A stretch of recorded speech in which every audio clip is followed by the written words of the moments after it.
wild card weekend. Yes, it's tea time. We got you covered still. Whether it's the NFL playoffs, whether it's the NFL regular season, we're gonna tea time all the time because it's the right time. It's the only time.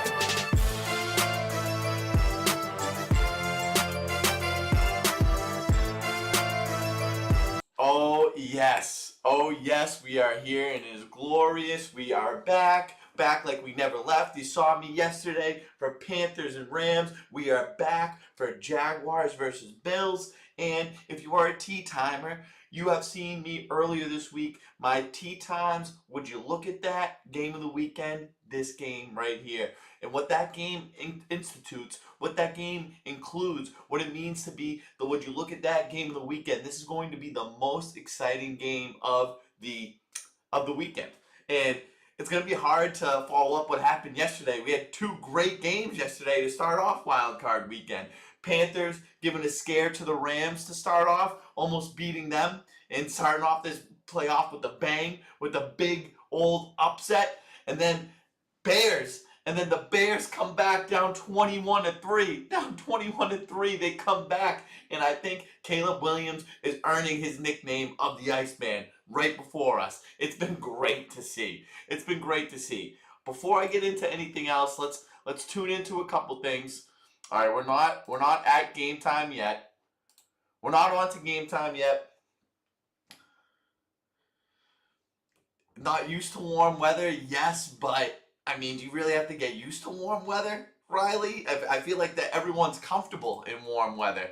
I don't know, you're right. Maybe Jacksonville, they got an upper hand just knowing, just being able to be acclimated to the warm weather. That could speak for something. All right, let's backtrack a little bit before we get into yesterday's games, before we get into this game. I need to tell you what we are watching. I need to tell you what this is right here. This shit right here, this shit right here, this shit right here, this is Tea Time, and I'm your host, Tony Murr. And if you are a football fan, if you are a Buffalo Bills fan, if you are a Jacksonville Jaguars fan, if you are a Philadelphia Eagles fan, if you are a San Francisco 49ers fan, if you are a Patriots fan, if you are a Chargers fan, Bears fan, Packers, Panthers fan, Rams, I don't care what type of fan you are, if you are watching this right now, if you're hearing my voice, if your eyes are adorned on the pretty little purple thing that is the Tea Time logo, the beacon is like what we like to call it, then you are officially teed up. We're teed up around here. And what it means to be teed up, this is what it means.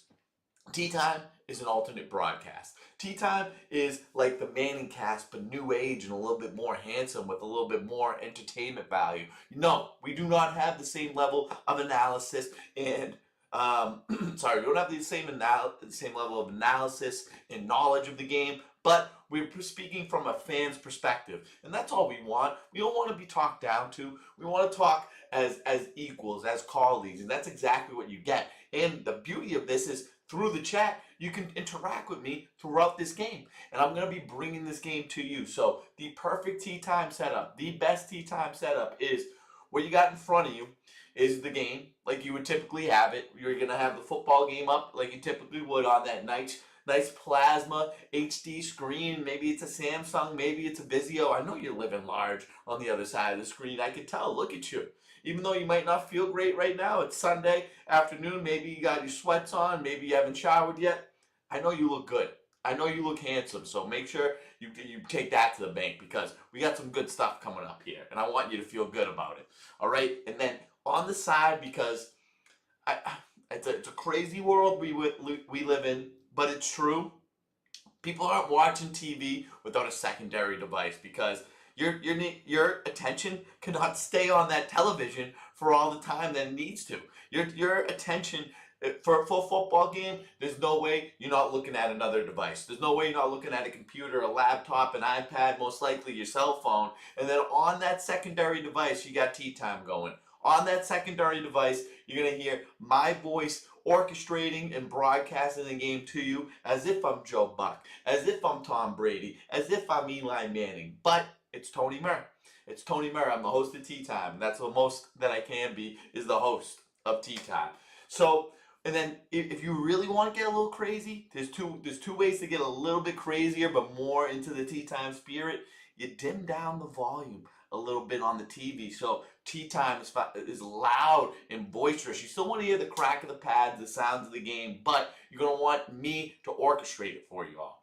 And then the second part of it is once this game starts, we're going to have a live scoreboard right above me, and it's going to be synced exactly where I'm watching in the game. So if you want to watch exactly where I'm at, you'll be able to, you're most likely going to be ahead of me by 10, I would say maybe 5 to 30 seconds. If you'd like to pause and then watch in sync with me, then you are really, really teed up. There's being teed up, there's being teed up, and there's being up here. Teed up. And that's where I want you to be. All right, I thought this game was starting at 105. I think it might be a 115 start. Let's take a look at this. Jaguars versus Bills. Oh no, we already started. I'm just on the wrong friggin' channel. I'm on the wrong channel. Where the fuck is this? No. Oh no. I'm already missing game. I'm pissed. Hold on. Sports. Yes. Give me the game. It's already started. The Bills have the ball. What happened? God damn it. The game already started. I'm watching ESPN going, what's going on? Look at this. Oh, Frank Gore Jr. getting the game and get in someone's face. Okay, all right. Now we sync up the game. Don't worry. We're going to be there. We're going to sync this up. We got 10:25.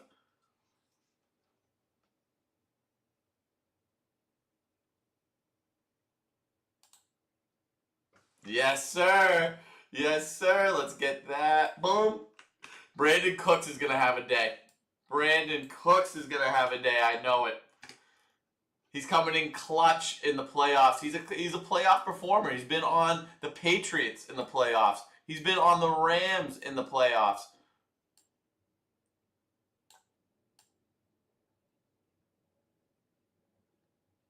Oh, yeah, we're perfectly synced up. We got the live scoreboard going up in a second.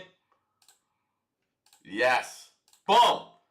Now, all right, now we are officially teed up. Come on now.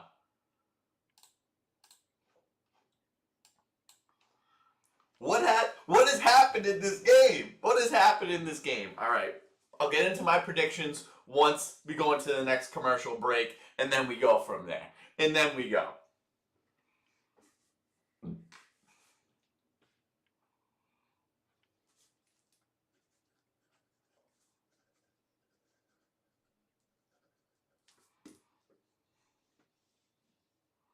All right, we got Josh Allen in the shotgun. He's into, no, not yet. Okay, he's got pressure. He's looking to run. He wants to run. He's got a couple of yards right there. Gain about 4 or 5 yards on first down for the guy.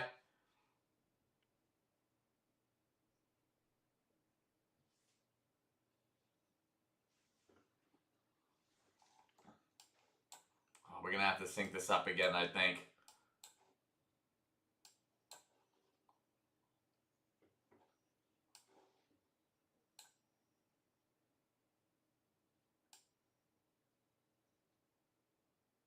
Yeah, we're a couple seconds off. Don't worry, we'll get it back.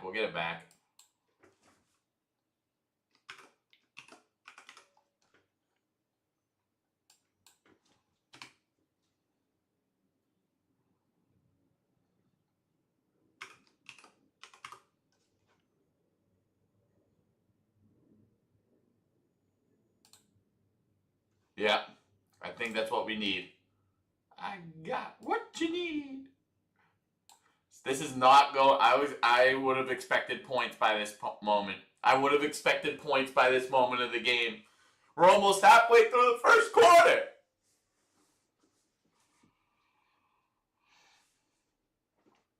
All right, Josh Allen making a call at the line. God, he looks huge out there. All right, let's make a play. Gets the play off just in time. He looks for someone over the middle of the field. He's falling down looking for a call. No call to be had. 4th and 6. I think this is a punt situation.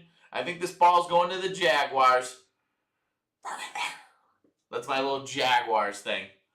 So we're going to get into my predictions and who I want for this game.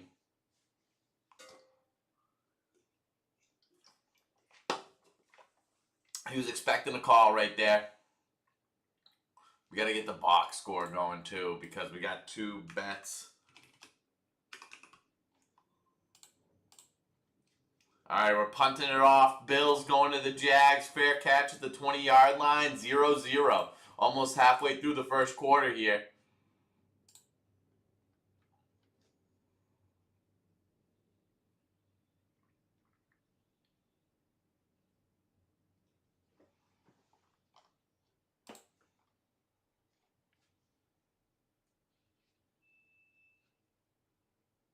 All right. So I was looking at the box score for a little bit. So let's talk about where my allegiances are. Let's talk about what I'm rooting for. Keep in mind, I'm a Patriots fan. So I have a couple things going in these playoffs that I care about. One is my bracket. I might as well pull up my bracket too.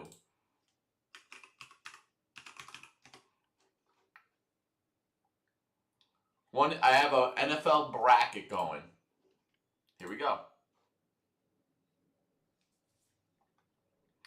And I'm at 100% at the moment. I'm at 100% at the moment, baby. All right. So you can see. Let me see. I gotta show this off. Window capture. Nope. All right. So you can see I had the Rams and I had the Bears yesterday. Neither of them, they were uncomfy picks. I thought that the Panthers should have won yesterday. I thought that the Packers should have won yesterday. But the Bears and the Panthers, the higher seed, actually not the higher seeds, but I think the better teams prevailed. Sorry, I thought the game was going back on. All right, now we can close this up. So in that bracket, let's see what I have. Let's see what I have in this bracket. I got the Jaguars. Winning in this bracket. For that reason, I want the Jaguars to win. And I want the Jaguars to win because I do not want the Patriots to have to play the Bills later on in this playoffs. Out of everyone in the AFC, the Bills are the team I want the Patriots to play the least. I know we beat them earlier this season already. I just don't think we can match up with Josh Allen. I think he beats us next time when we play. I'd rather play Denver Broncos in Denver than play the Bills. The team that I want to play the most is the Chargers, so that just happened to work out. So for that reason, also want the Jaguars to win. But there's 2 reasons why I would want the Bills to win this game. One, if you're following the Madden prophecy, I've simulated the Madden on Madden 24. You don't have to know it's 24, but I simulated on Madden 24 earlier this week the playoff matchups, and they had the Buffalo Bills winning this game. And on top of that, before the season started, I could have got a better number at this point in the season. But before the season started, I bet on a future bet for the Bills to win the Super Bowl. So my money is with the Bills. My heart is with the Jags. I'm a little bit torn. You're going to see me ruin maybe both sides, but Tea Time and the one that I'm giving you the Madden Prophecy one, because that came from Tea Time, and also where my money's at. Where my money at? Someday, birthday, sad day, any day, all you want to know is where my money at?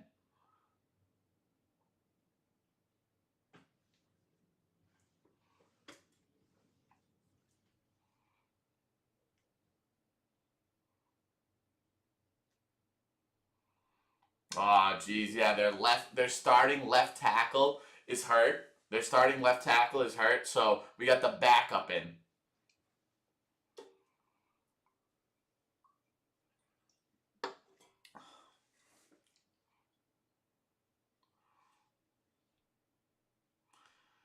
All right, Lawrence in the shot.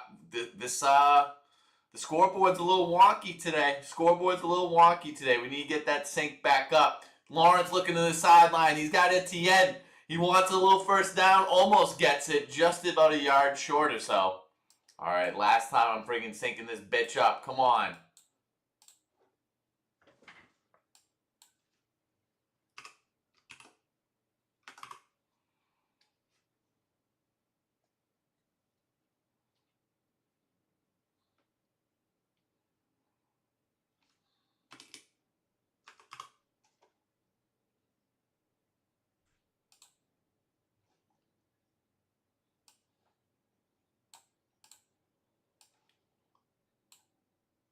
All right, we're back.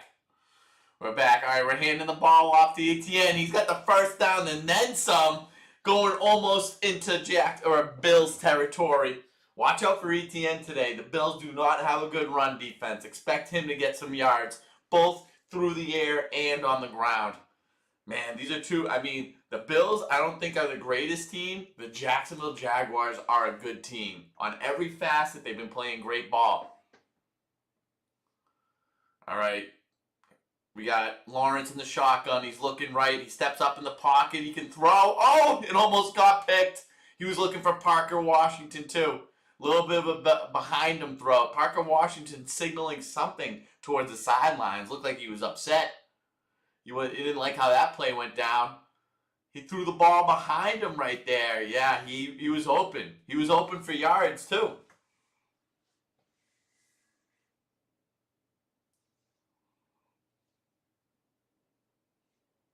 All right, 2nd and 10 now. 5:25 left in the first quarter.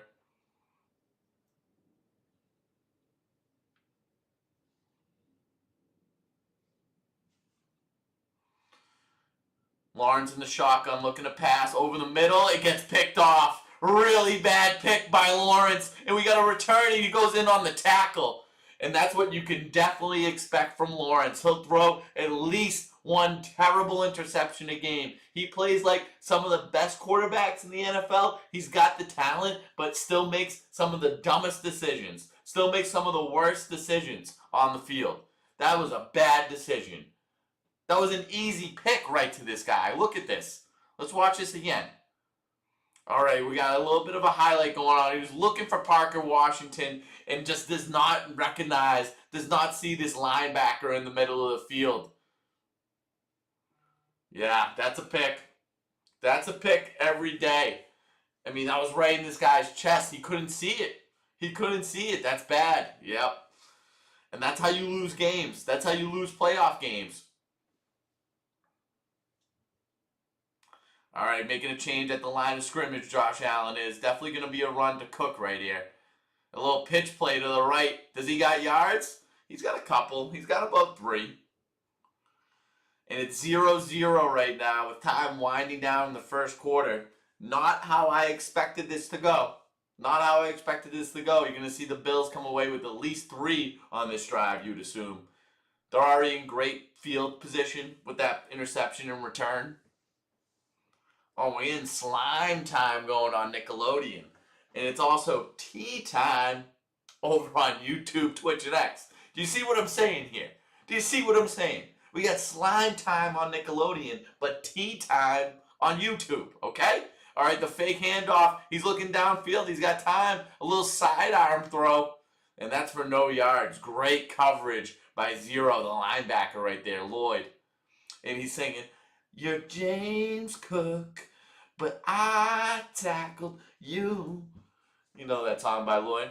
Oh, oh, she's 5'2", but I want you. I love how a short girl was always the epitome of height in rap songs. Like 5'5" is another one. 5'2", 5'3". And honestly, when you're talking about girl heights, those are what you're looking for. Anything between 5'1" and 5'5".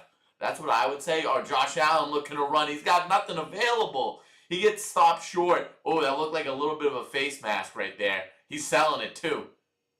He sells more than, he's like a salesman out there, how he tries to get calls. Yeah, I think he did get face masked. But he loves selling the calls, and sometimes that goes against you. If you're flopping out there, if you're looking for calls all the time, that's going to get you. What's interesting What's interesting is that Matt Prater was questionable. The Bills kicker was questionable going into this game because quads injuries.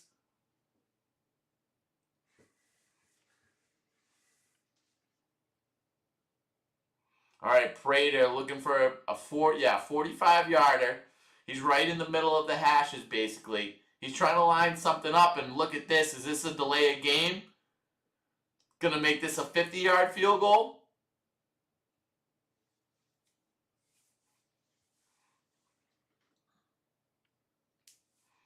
Delay a game. I think Prater was looking for them to reset the clock. When you see guys go like this and add time to the play clock, I remember there was this old video going around Twitter saying, look at how Brady, he rigged the NFL. And he was going like this, and the refs would always give him more time on the play clock. Hello, everyone. Oh, Josh Allen to the blue tent.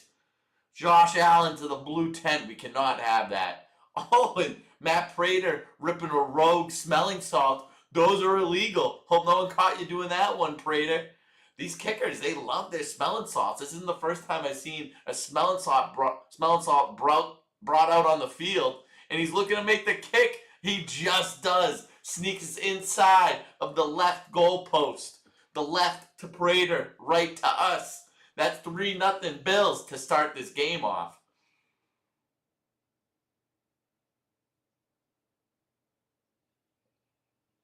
Oh, the double hit to the head right there. While and his helmet was not on his head right. So, that looked like it hurt. That looked like it hurt. So I gave you my game predictions. Let's talk about, this is something worth bringing up here. I do want to look up my brackets or groups.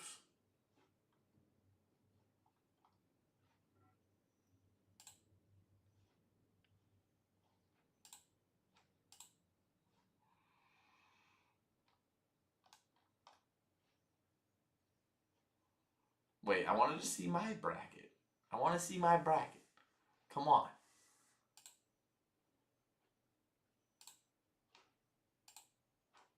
All right, let's see. We got 1, 2, 3, 4, 5, 6, 7, 8, 9, 10, 11. 11 people. We got 11 people in this playoff bracket. ESPN. This is people from my fantasy football league. 2 pick the Bills. No, 3 pick the Bills. 3 pick the Rams.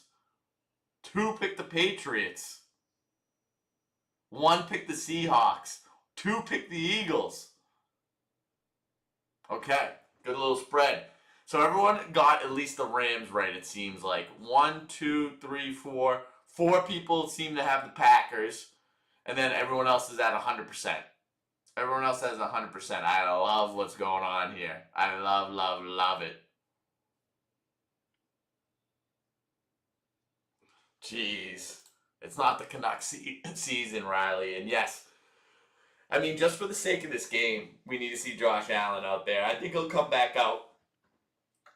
I think it's in the NFL's best interest to have him back out there. I think any other guy, they probably evaluate him a little bit closer and a little bit more restrictive in the concussion protocol. As long as Josh Allen's got his wits about him, he's going back out on that field. They cannot afford to have Mitch Trubisky trot out there in a playoff game, and when Josh Allen might be bringing his team to the Super Bowl.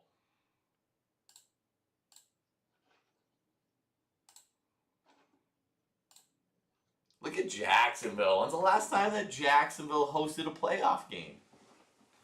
Maybe with Blake Bortles back in the day? All right. Oh, no. Yep, you're going to need that. Okay, that looked a little tricky. Are they debating whether that was a safety or not? Are they debating whether that's a safety or not? It looked like there was some indecision by those refs.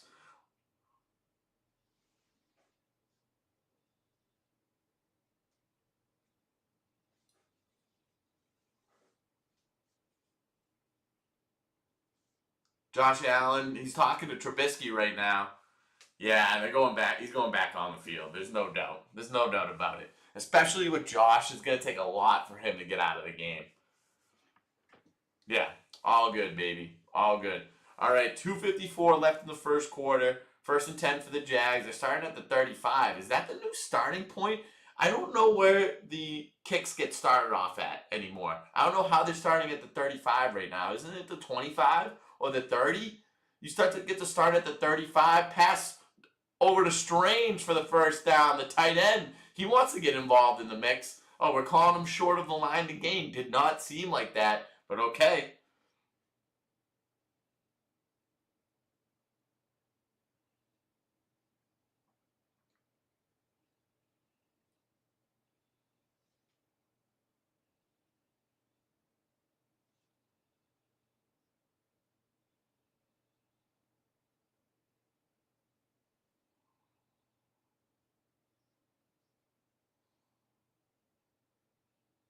All right, Josh. I mean, oh, man, Lawrence making a difference at the line. He's looking. He's got time. Goes to the second decision. Etienne for a first down and a couple extra yards. I'm out to the about 50-yard line. Are you really gonna make me change this by a second?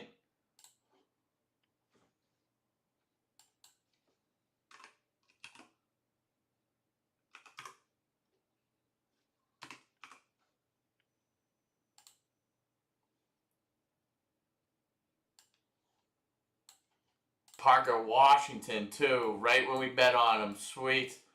Really sweet stuff.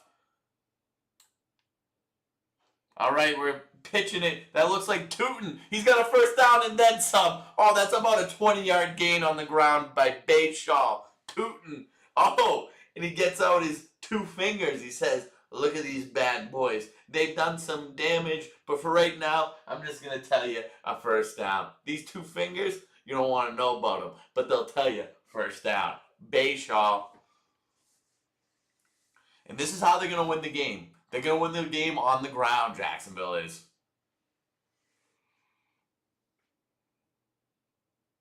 All right, we're handing the ball off to Bayshaw again. He's finding yards, a first down, and then some. Yeah, I mean, this guy runs hard. He's a rookie. He's pumped up for the moment, too. You can see it. He's wearing his heart on the chest at the moment. Number 33, too. Shout out to Tony Murr back in the day with the 33 on the chest and on the back. He runs that guy over, Poyer. He stood strong there, though, Poyer. He knew what he needed to do. I might get run over in this situation, but I'm at least going to wrap him up and bring him down. We're coming down to the end of the first quarter here, about 20 seconds or so. They'll get one more playoff, it seems like. And if you're following the trend of this drive, if you're trying to win this game, Jacksonville, you hand this off again. You hand it off again, and they do. To the left side, he's got room and then some. That's 3 straight first downs from Bayshaw. It's Tootin his way up the field. First down after first down. That's 3 in a row. 3 carries for first downs. All for first downs, and yes, we are at our first horse race of the day. First horse race of the day. Riley knows what a horse race is, hence why he just put the number 6 in the chat. For those who do not know, if anyone who's watching Tea Time, look at this. Look at this. So what I'm going to do is you pick a number 1 through 6, like the sides of a die. First come, first serve in the chat. So Riley's got 6. What happens is I roll the die, and it corresponds to a horse on the racetrack here.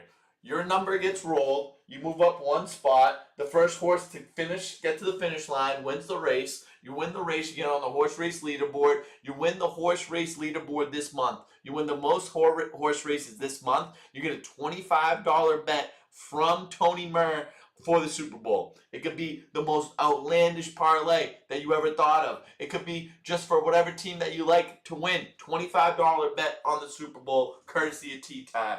All right, we got Riley. I'm gonna delay just because we're about to get what seems like a touchdown for the Jags. I'm gonna delay this horse race till the end of this drive.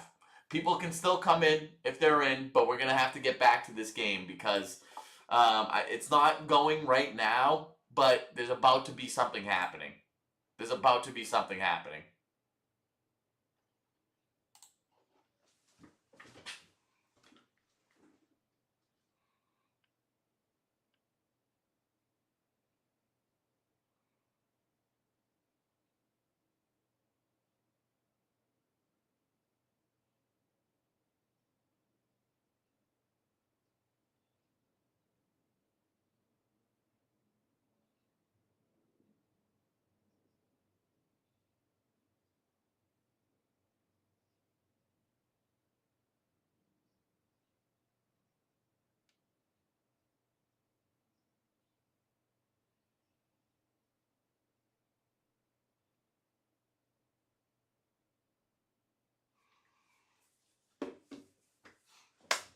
All right, we're going back to the game here. Jacksonville has been driving on this drive. They're all the way about the 3-yard line, I would guess. Goal to go, and it's a first down.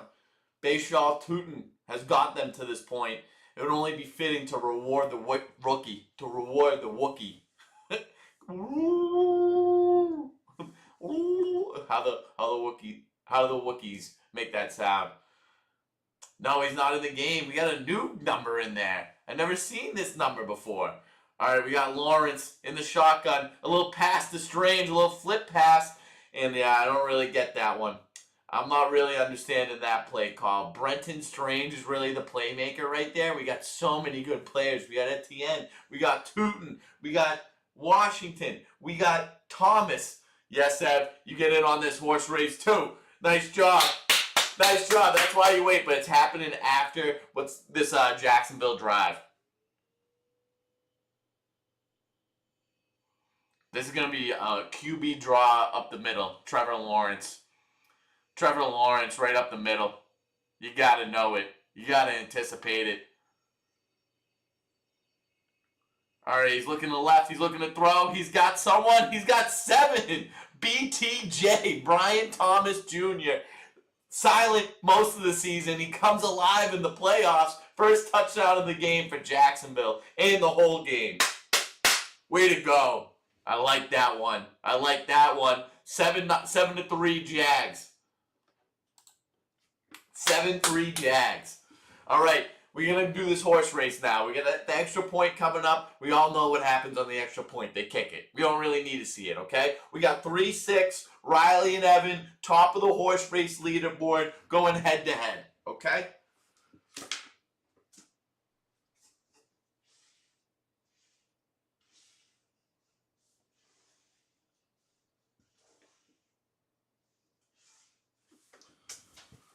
All right, let's get this in the right position.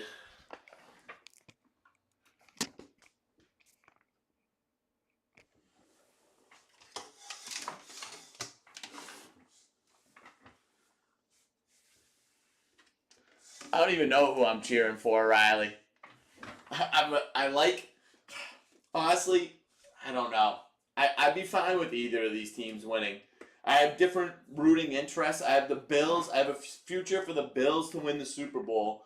So that's probably my number one interest. But in terms of the Patriots and their road to a potential Super Bowl, I want the Bills out of the playoffs. I'd rather play Jacksonville than the Bills.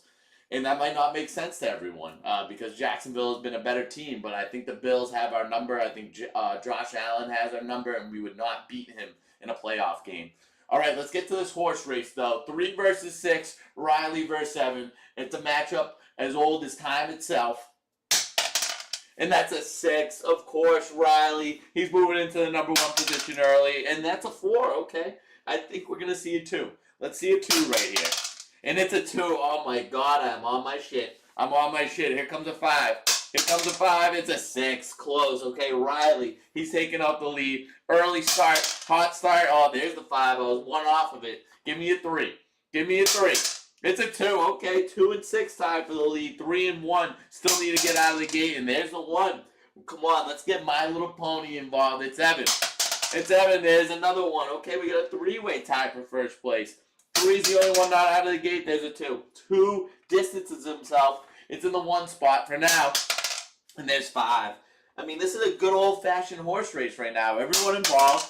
And there's another 1. 1 and 2. 1 and 2 in the lead. 3 still looking to get out of the gate. And there's another 2. 1 and 2 race at the moment. Need 6 and 3 to start getting in there. There's 4. There's 4. 4, 5, and 6 all tied up back there.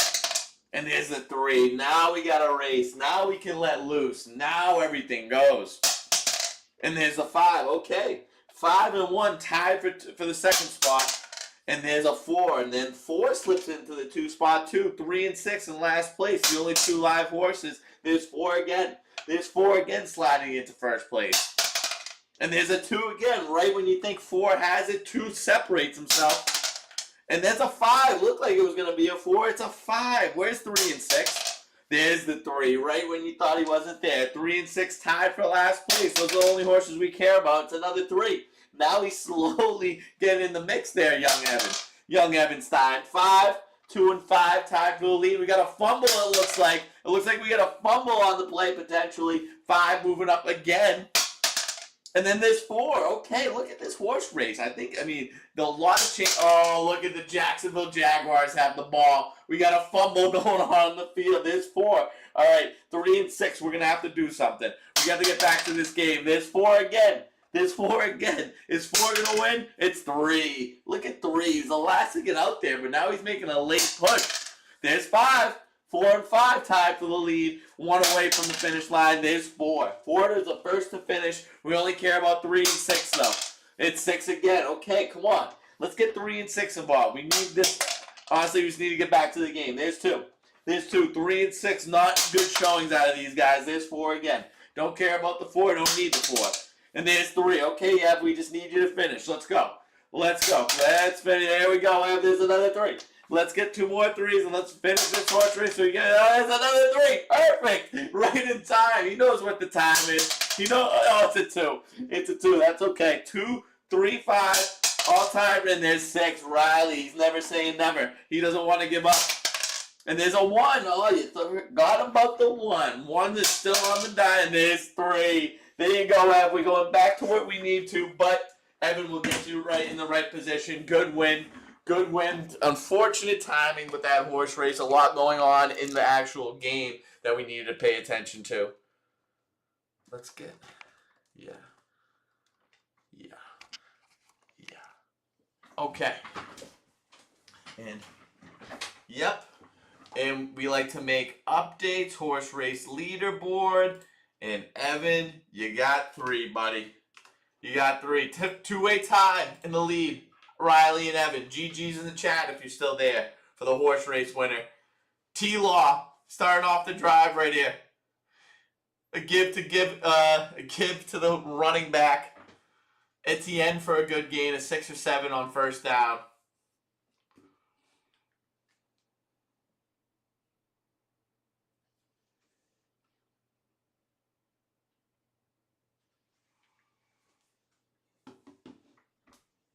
Over 1,000 yards rushing this year for Etienne.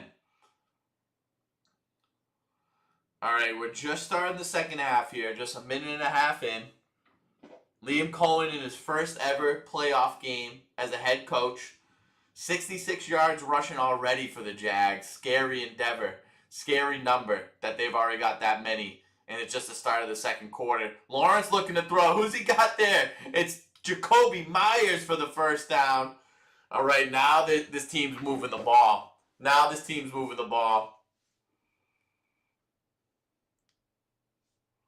Let's see. Diving catch. Great play by Jacoby.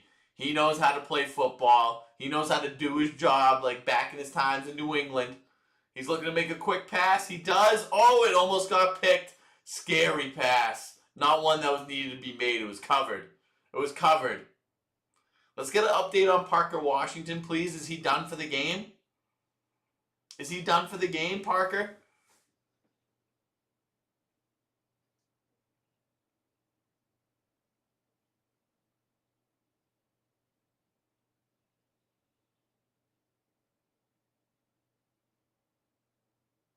Yeah. Tony was saying they try to get that play in quickly. I could, Riley, but do a little family time then. You know the family's important, you know? Trevor Lawrence trying to step up. He meets his maker, number 50, before he gets back to the line of scrimmage. That's Rousseau with the sack. 3rd and 12 coming up. If they can hold them to a field goal, that's a big stop by the Bills after that fumble on the kickoff.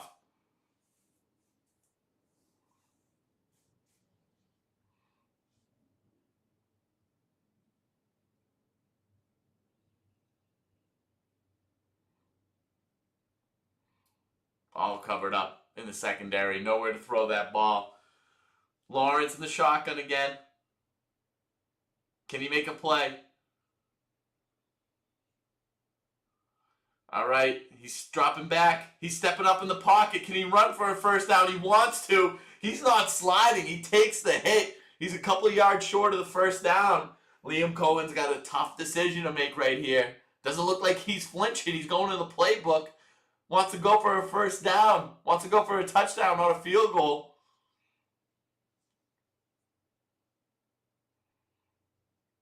He's looking to run, too. He knows that the run is available. There you go, Riley. That's why you're a T-timer, man. That's why you're a T-timer. What do we got? Play clock's winding down. Are they going to get the play off in time? Are they calling timeout? See, there's too much hesitation in that. I think they might have to kick a field goal now. Too much hesitation in that. You want to be able to just bring it. You want to be able to just step up to the line, bring it, come with your best play. Now you got both. The momentum's gone a little bit. Maybe more so in favor of the defense. Everyone has a second to think. Come on. All right, they're going for it still, though. What's up with all these cute water bottle girls? The water bottle girls really stepping up their game. I don't know if it's them or the teams is focusing on that, wanting to get some cuties with Gatorade bottles in the building. That's not a bad idea. Until it is, though. That could go bad. That could go bad. All right. T-Law in the shotgun. 4th and 2. Etienne by his side. Right where he needs him. The Clemson grads. All right, we're handing the ball off. No, he keeps it. I think that could have been short. He was falling down a little bit too soon. Oh, look, they put it. I think it was short. I think it was short. Lawrence had that open. He dove too early. He had too much room to go. We need to watch that again.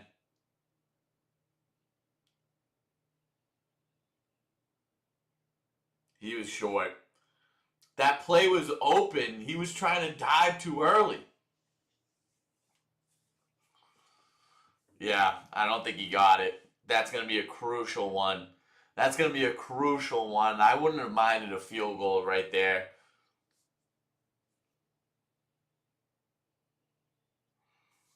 Look at Liam with those glasses. He's a stone cold killer in those glasses.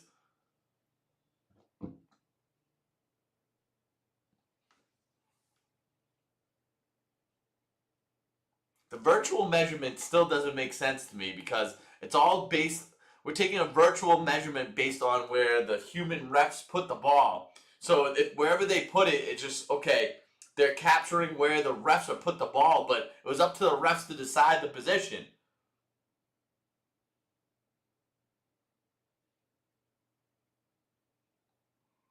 He's down right there. He's down right there. His shin touches the ground.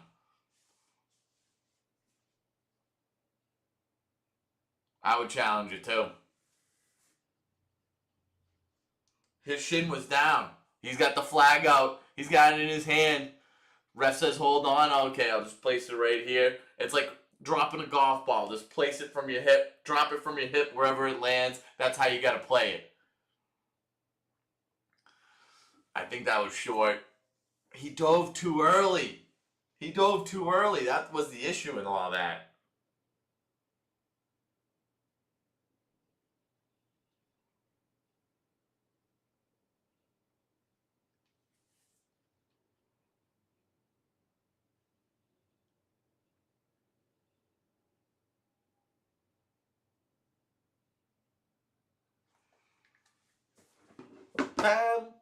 All right. I mean, I think that's for them to call that a first down. I think the Bills challenging that was the right play. It looked short to me.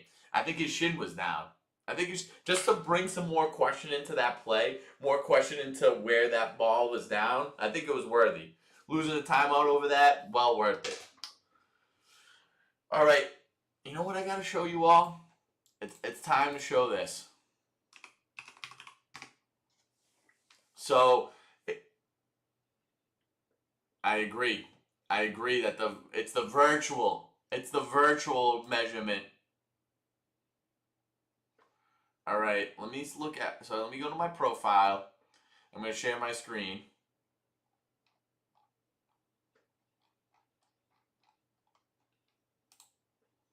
All right. I'm going to go with the Windows capture. Yes. All right. So if you're a T timer, earlier this week, I simulated all the playoff games just for the weekend, not the Monday night game, just on the weekend in Madden. And I did that for research purposes for betting for the weekend. So this is what we had. So I was able to parse out information, look at what I saw, compute in my head like this internal computer of a brain that I have, and then boom, this is what I got from bets. And where I really thought it was a prophecy was the first game, that first post-it note. I had a post-it note for each game. That first game was a perfect 3-0. Panthers plus 10, Coker touchdown, Tremble over receptions. His over-under was 2.5 receptions. He had 3 grabs. 3-0 in that game. Bears minus 1.5. That hit. Jordan Love pick. I don't think that hit.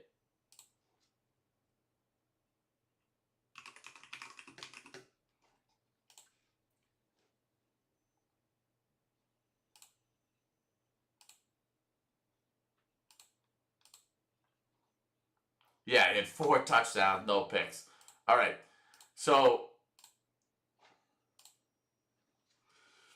but it's working, Riley. So Bears minus 1.5. Jordan Love interception, that did not hit. Caleb Williams running touchdown, that did not hit. Watson touchdown, that did hit. So that's 5 for 2. 5 and 2 from just the virtual learnings, the Madden prophecy. The Madden has Gabe Davis over 10.5 yards, over in the game. Shakir touchdown, Bills minus 1.5. Let's see how it pans out.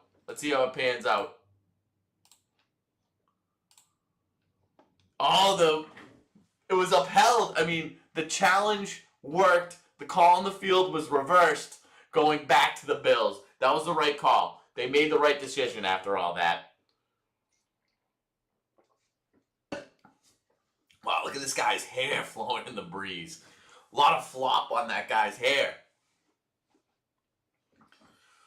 For them to get no points on that crucial kickoff fumble, that's big for the Bills. 2nd and 6 now. A little bit more than 10 minutes left in the half. A little pass up to Shakir. He's getting very involved in this game. That's a first down and then some for the kid.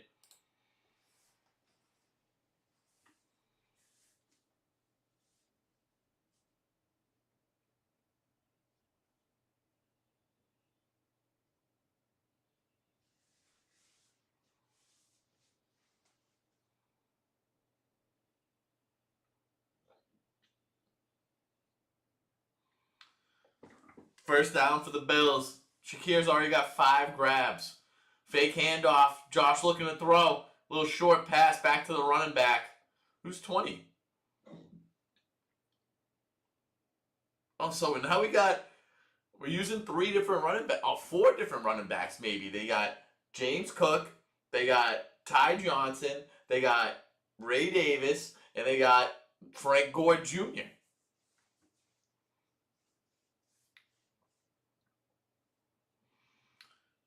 Ray Davis was an all-pro kick returner this year. I think we hand the ball off. It's a little pitch to James Cook on the left side. He finds yards. He finds a hole and takes advantages of it. Not in the creepy way, in the consensual way. They gave it to him. They gave him that. Oh, he comes up a little gimp from that. He went too hard in that hole. Too hard for his own good.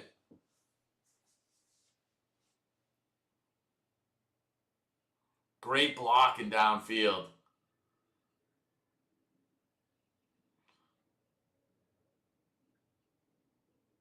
Great play. I think this is their horse or their hoss on the offensive line, Dawkins. He cleared out 2 people on that play.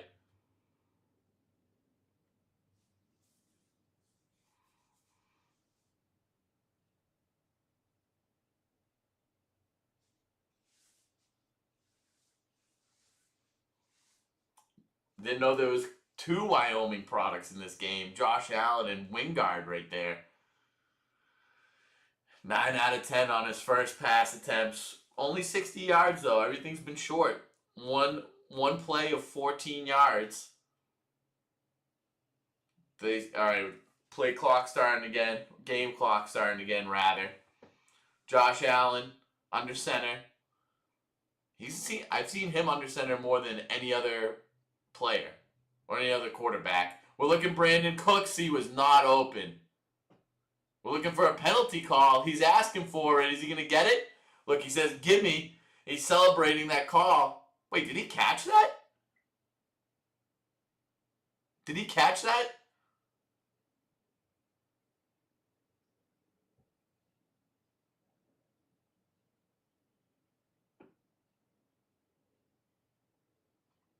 There's Brad Allen. Yeah, he caught that. I did not know he caught that. Great play. I thought Brandon Cooks was celebrating the penalty like that. That wouldn't have been right. But he celebrated a great catch on the sidelines, dive and grab. He's coming up big for the Bills. That was a great pickup. Josh Allen knows exactly how to use him. All right, they're into Jacksonville territory now after picking up the ball on the turnover of downs from the successful challenge. We're pitching it to the left again for Cook. Oh, look, he's looking to cut it back upfield. Great tackle there. Great tackle. Woo! This is a former first-round pick, Walker, I'm pretty sure. What'd I just say? Jim Nantz knows it too. I don't think he panned out. That was like the least flashy, the least memorable #1 overall pick. But he's still making plays out there. He wasn't bad enough to leave Jacksonville. He just wasn't good enough to be, okay, we remember Walker, the first-round pick. 2nd and 10. We're coming up on the halfway point in the second quarter. Josh Allen making some changes at the line. They're going to be delayed game. All right, takes a timeout right there. Takes a timeout. And another thing that I always wonder is that timeout equal to 5 yards? You're already into Jacksonville territory. You're driving nicely. Would you rather take 2nd and 15 with all your timeouts remaining in the half, or 2nd and 10, you lose a timeout? Everyone seems to already know that the decision is take a timeout. Everyone takes a timeout in that, but you know how this is the world of analytics. People are looking at things differently, going on 4th down more and more. I think that's something that they're going to look at more and more analytically as we go on, where is a timeout worth these 5 yards to us? We could take these 5 yards right now. I think you can afford it, honestly.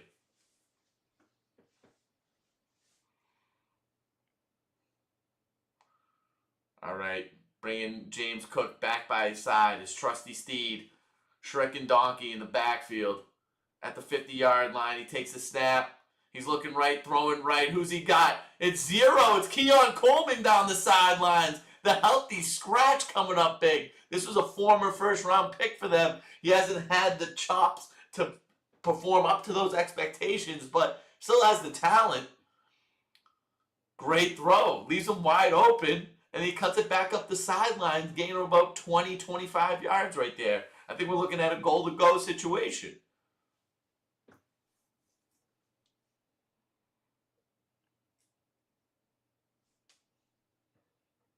Oh, he hit his finger on that. Look at that. Oh, I don't think it bothers him, though. I don't think it bothers him. Josh Allen under center. We got a little pitch play to the right side to Cook. Can he cut the corner just short of the end zone? That was probably a gain of 4 yards.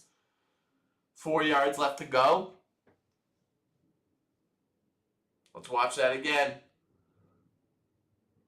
Yeah, that's going to hurt. But it's going to take a lot to keep this guy out of the game.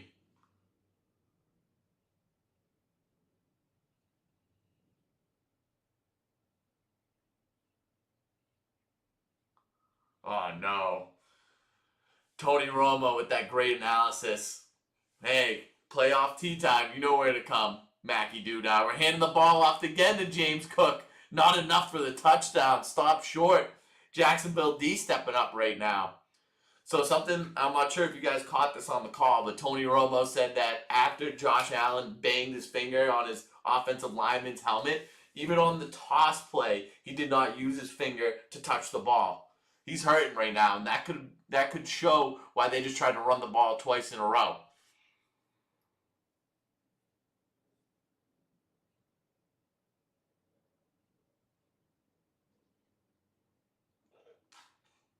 All right, 2 yards to go. This is a run up the middle with Allen every time. Of course, he's going to find the end zone. He barrels his way through. That's 6'5", 250 coming at you. No, that's a touchdown. That's a touchdown. He got in. Oh, he got popped too. He's down on the ground. Come on. Get up. Great run by Josh Allen. Get up. Get up. Look at this. That was a run the whole time. Follow your blockers. Bowl that guy over. That's a touchdown. He got it. He got it.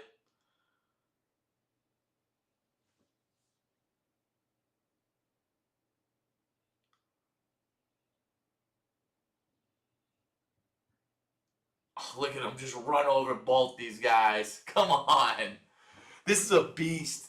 Oh, his leg. His leg got strained out on that. That was very strange because like he stopped all his momentum. Like he stopped going and then they started twisting him.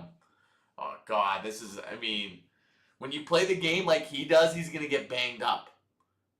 Also, did anyone just catch how Prater kicked that field goal? Like very I don't even know. Like he kicked it and his head went down.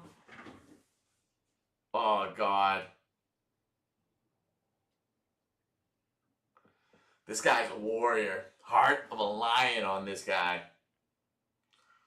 Man, getting banged up like this in the first half of the first round of the playoffs is not good for the rest of this game. It's not good for potentially the rest of the playoffs.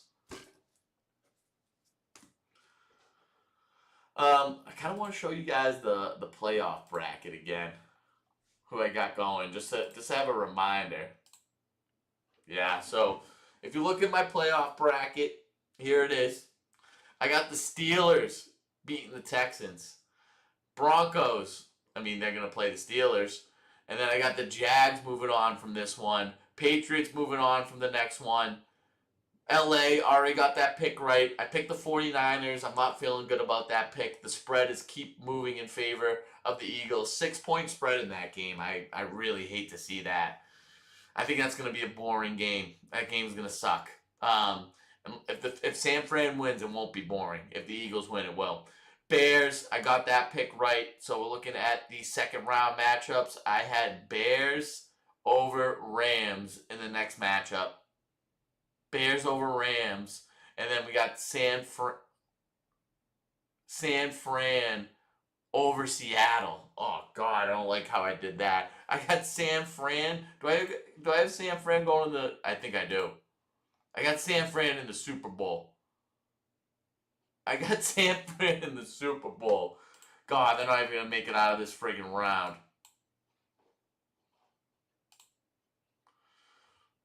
And then I got Pats over Jacksonville, Denver over Pitt, Pats over Denver, 1 and 2 seed, the 1 and 5 seed down here. Actually, the 2 and 5 seed. It is kind of wild. I don't know. I just have a feeling. Everyone says that Mike Tomlin is 23-0 on Monday Night Football. I take that into account. I got 49ers over. We got Bears over Rams. I'm sorry, Riley, but we got 49ers over the Seahawks. 49ers over the Bears. Bears, Pats. 49ers, Pats, Super Bowl. Pats win it all. Doesn't that sound fun? San Fran in the Super Bowl is also wild. I know. I don't feel good about it. That spread being 6 points instead of 4.5, that shows how much money is going on the Eagles and how correct that money is. All right, special teams from the Bills pumped after that one. Oh, look, Gene Steratore making his way into the actual broadcasting booth from wherever the spot that they usually lock up the ref in the sky. Look at Gene Steratore. What does he got to say? Handsome Italian man. You know I gotta stand up for him. Great purple tie.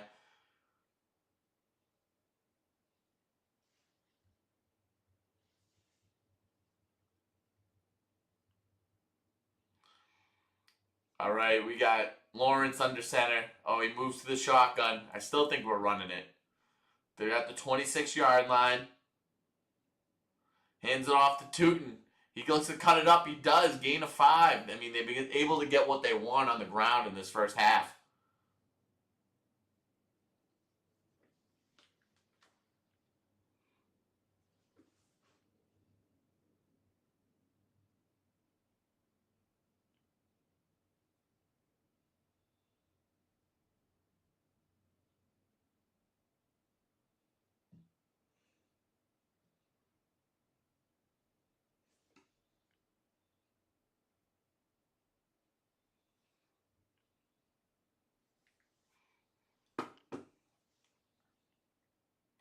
We're handing the ball off. It's a fake. He's stepping up in the pocket. Duck! Oh, it got tipped at the line. Almost picked off. You got to take care of the football a little bit more, Trev. You're not... Man, I mean, you're making the type... Oh, I mean, that's a great play. Oh, he's looking for Strange down the sidelines, too. It looks like he had him. You mind if we got... I wouldn't mind a little update on Parker Washington. Is he coming back or is he done? Does he have a concussion? Oh, no, there he is. He's back. He's back. Okay. Bets are still on.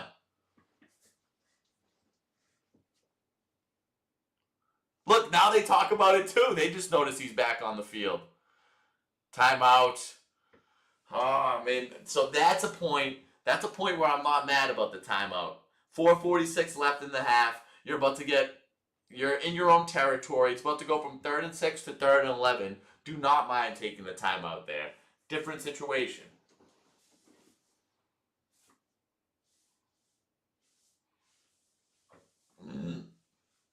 Nationwide, taking care of business like they typically do.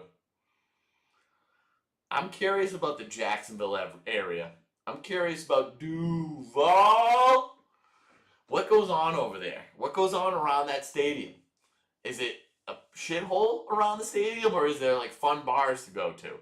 Anyone have any insight onto the Jacksonville area around the stadium?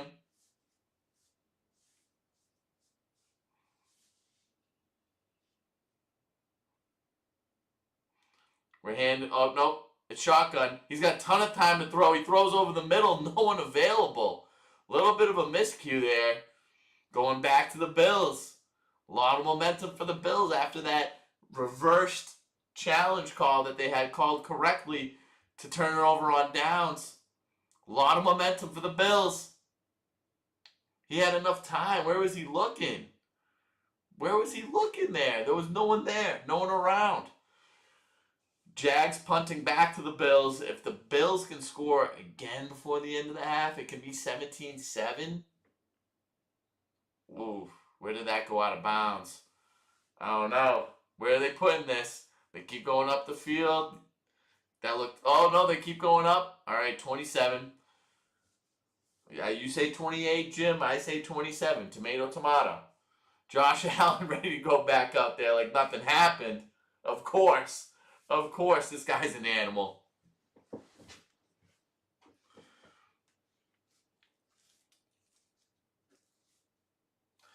All right. Oh, we got to get the old Tony Gives It a Go segment ready to go. So, for segments, we got a little... Yeah, let me pull that up, too.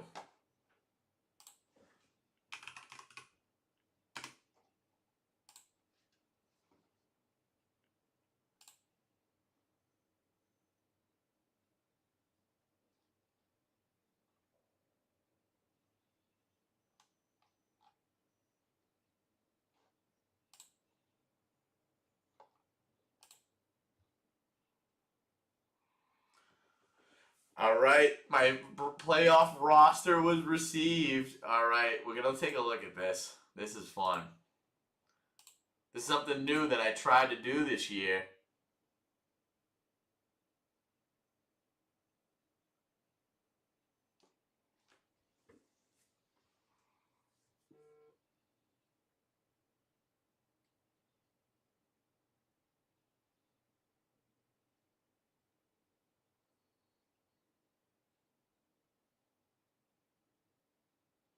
This was a tough. This was a tough one.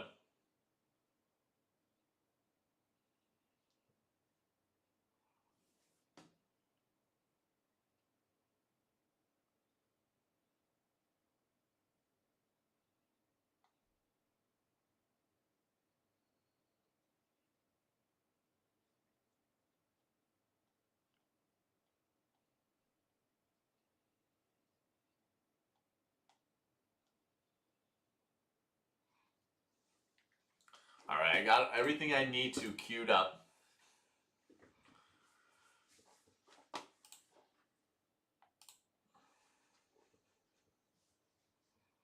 We got.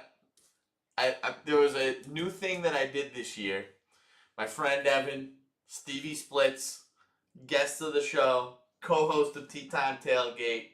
He introduced me to this where it's a playoff roster.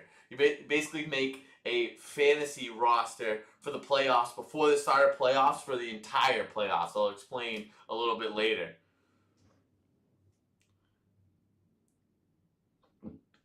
All right, 10-7 Bills.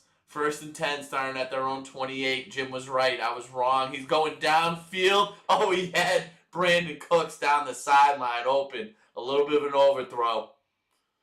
He's looking for him. He keeps shaking that hand after he got hurt.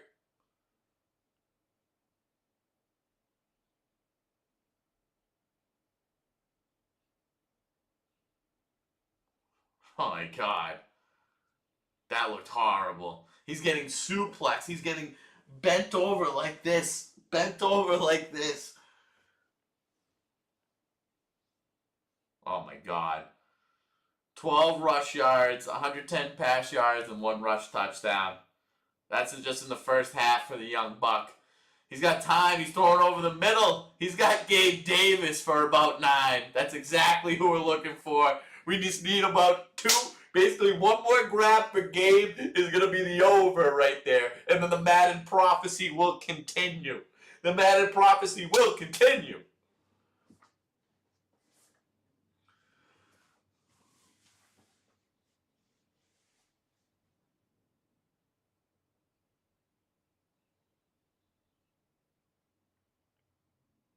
All right, you go for tea time for the entertainment aspect, but Tony Romo and these guys in the booth, they still have great analysis that you can only get from being a player of that high of a degree. He was saying that, he's talking about Josh Allen's finger injury, how it affects him as a quarterback, and how he's looking for certain things. He said that throw was very promising, that he's going to be okay. He's able to throw a tight spiral on there. But he's also saying that if you don't have that pointer finger to throw with, you have to rely on the rest of your hand, as you can expect, but you can still get it done. You can still get it done. We got a 3rd and 1 that was okay. They gave him the first down. I didn't think he had it. All right, they're driving a little bit right now. We're handing the ball off. No, it's a fake. He's rolling out. He's got time. He wants to run. No, he just gives it up right in front of him. That's Kincaid. Kincaid for his first grab of the day. About 5 yards, 5-6 yards. Keeps it moving downfield. I've been talking about this since yesterday. Ideal scenarios. Ideal scenarios. An ideal scenario is the Bills. They end up with this ball with the last seconds of this quarter, last seconds of the half. They score a touchdown. Who started the ball? Who started with the ball? Anyone remember? I missed the first 4 minutes of the game because I was too busy preluding, watching the wrong channel. We're handing the ball off to Cook. Great first down run. Keeps the sticks moving. Keeps the drive going. This is probably going to go to the 2-minute warning. They want time to go off the clock at this point. They're looking at Father Time right in the eyes and says, bring it on. Let it tick. I'm fine with the process and the taking up of time at this moment. I won't call timeout on you, Father Time. 2-minute warning. You know what we do at the 2-minute warning on Tea Time? This is the old Tony Gives It a Go segment, where I find a fun news headline. We just read the headline, and then it's up to me in the chat to decipher what this headline could possibly be about and answer the poignant and correct questions to ask. And then when halftime rolls around, I read the rest of the story to see if we were correct in our guesses. Oh my God, look at this one. Florida mom of 3 killed by husband over NFL game died a hero.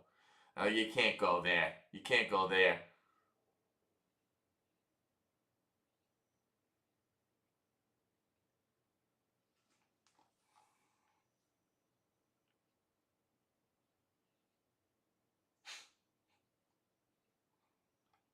All right, I'm looking for a good news headline for us.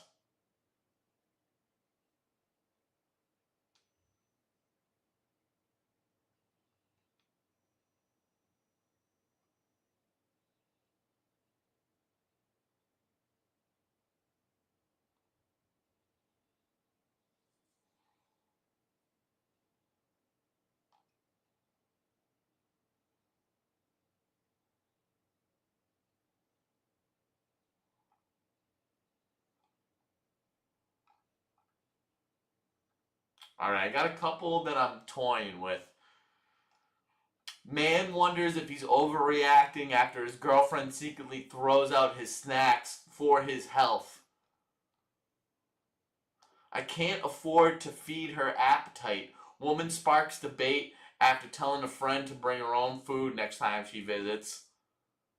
Or man wonders if he's overreact. Yeah, I'm gonna go with this one. Man wonders if he's overreacted when leaving Christmas dinner after Uncle made jokes about his unemployment. So the questions that you would have to ask about this news headline is, how is this uncle received amongst the family? Is he someone that is well liked and everyone thinks he's funny amongst the family? Like, is he someone that's always going to say what's on his mind and everyone laughs at it? Also, you wonder about the nephew, the unemployed nephew. Is he someone who's always a freeloader? Is he someone that is always unemployed? If he's someone that just lost his job, that's not great. But if you're constantly unemployed, then maybe that's worth making fun of you for. So we'll wait and see. We'll wait and see. That's the story for us. All right, 2 minutes left to go in the half. Handing the ball off to James Cook on first down. Gain of about 3. Somehow the field goal target line is the 47 of the Jaguars. This is Matt Prater. Old Matt Prater can kick it from 60 yards. He can kick it from 65 yards. I don't think so. 2nd and 7. Time winding down. Doesn't look like they're in any sort of rush right now. They want to end this quarter, end the half with the ball. Like I said, they're looking for ideal scenarios. Allen in the shotgun. He takes the pass. He's looking left. He's looking in the middle. He's throwing middle. He's got someone. It's Brandon Cooks. Brandon Cooks getting involved. And this is his first down celebration. There's a little taekwondo in it. Bring it on. Bring it on. He is doing great today. He's doing oh man. Wow. He caught that really with his crotch. Are we looking at this play again? Did someone throw the challenge flag, or is it a booth review? Wow, the Bills erupted with that. The Bills players on the field erupted. I think it was a catch.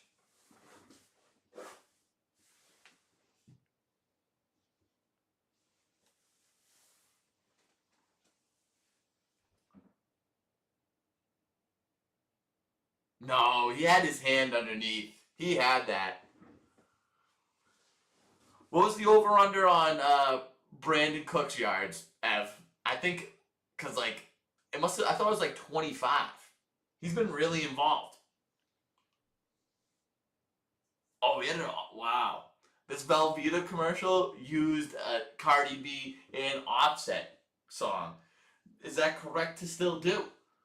Did you use their? You would have to use their consent to use that song, or do they not own the rights to that song? Probably not. Probably whoever the record label owns it, they can do whatever they want with it.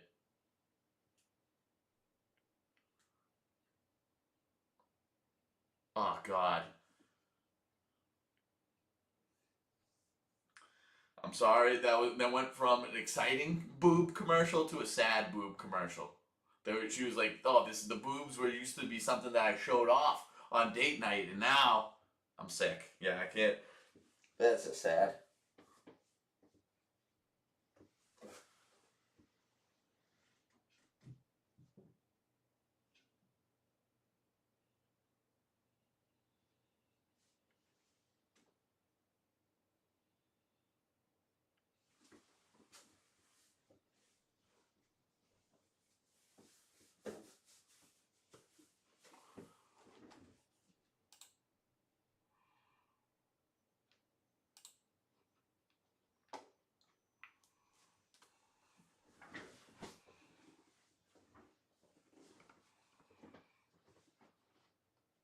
20, yeah, 23 and a half. And let's see what he has.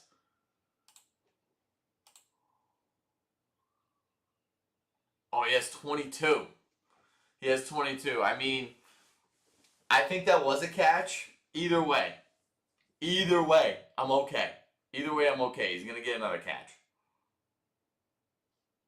Let's see what they come out to, though. I think that was a catch.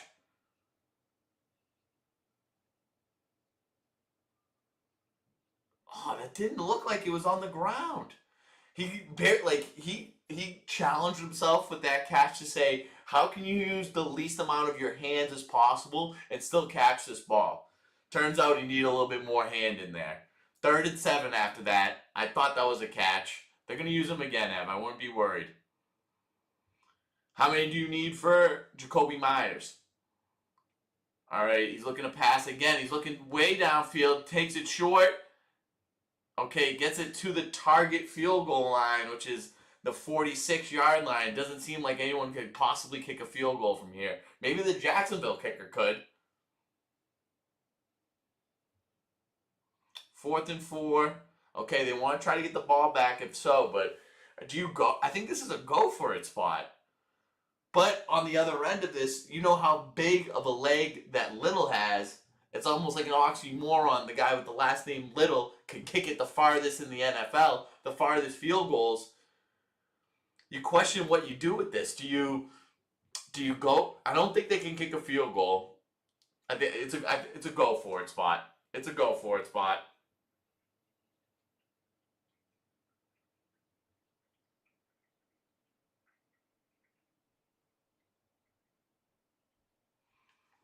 All right, can he get it done on 4th down? 4th and 4. Minute 14 left in the half. Play clock winding down a little bit. We're at 7 right now. He wants the ball. Oh, look, they're trying to dry him off sides. Looks like they're going to just punt it. No, they're not going for it. I'm surprised. I'm surprised. Ball going back to Jacksonville in this waning minute of the half. Can they make some more points out of this?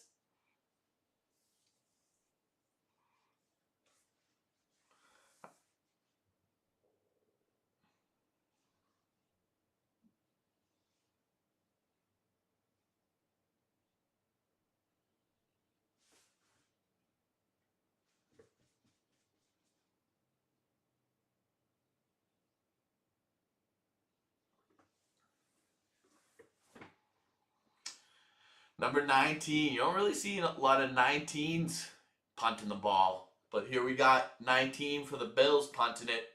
Let's coffin corner their ass. He goes with the left side. Can he? Oh, that looked like a great punt. Oh my God, a perfect coffin corner from the punter. The 69 goes down there. Perfect that 69 is a lawn snapper. His last name is Ferguson. I don't know why that all lines up, but it does. And that was the perfect coffin corner. Goes out of bounds at the 1 or 2 yard line. This is great. That's how you draw it up. That's a punter's dream right there. Mike O'Brien somewhere real excited about that coffin corner. He was the only guy in Madden. He would play, like he would create a quarterback to play an entire season with. And usually you just play as the quarterback. He would sim on defense, but you would still want to do the punts for the coffin corners.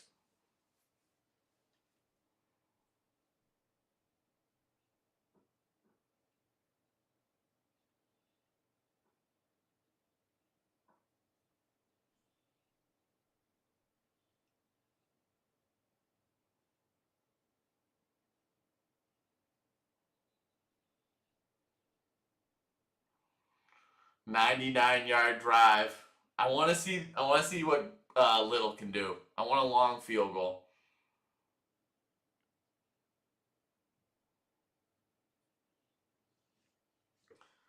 Lawrence in the shotgun, looking to make a pass. He's surveying. He's under pressure. He wants to make a run. You know he's running this. He's running for a first and then some.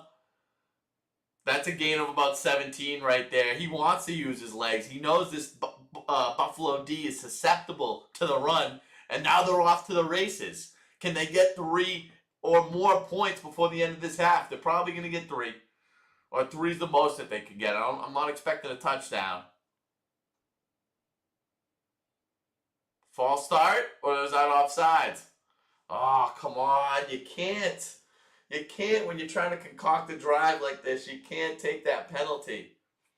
Brad Allen with always the bad news coming in on the field. He holds his tummy while he does it because it makes him sick. He has nothing good to say.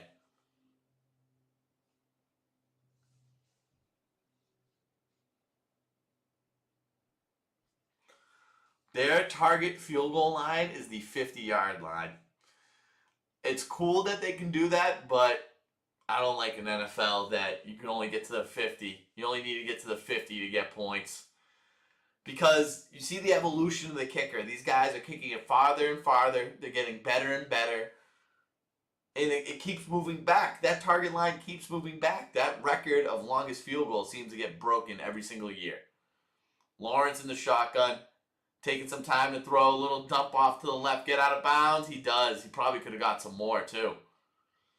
Allen Jr. with the grab.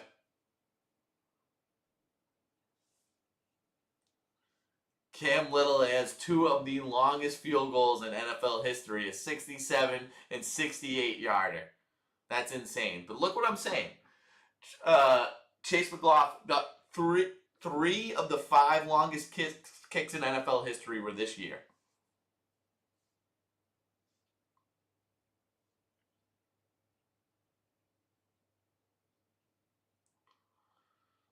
All right, he's back in the shotgun, stepping up in the pocket, throwing way downfield. He goes up to make the grab. It's Parker Washington. What a play. Just what they needed at the end of the half. I don't think they're going to be able to spike it, can they? They rush up to the line. Go, go, go. Oh, that was a little bit too... My gosh, that was a little bit too gutsy.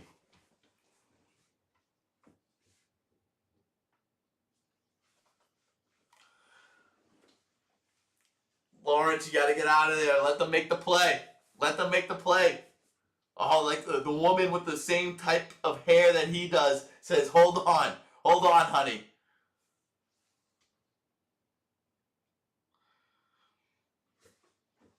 Because they're gonna get 3 points if they still had any seconds left on the clock. It's no, I feel like there's no way they were able to get all the way down the field. Where is it? No, he doesn't. No, it was just late. It was just late. Oh. Well, you just gotta look at the replay. It's all over.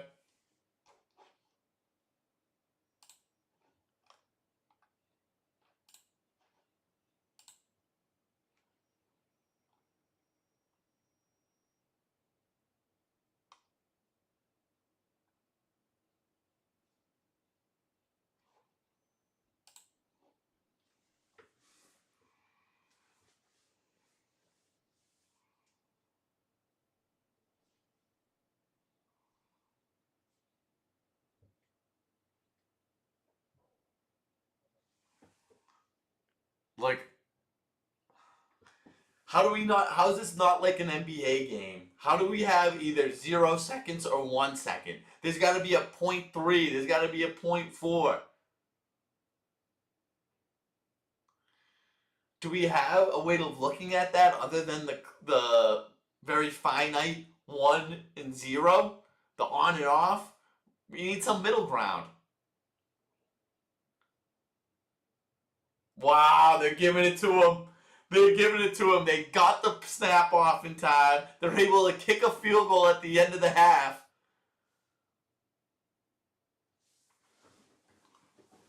And then here comes Little, and this is a chip shot for him now. What is this, a 50-yard field goal? This is a chip shot for the kid.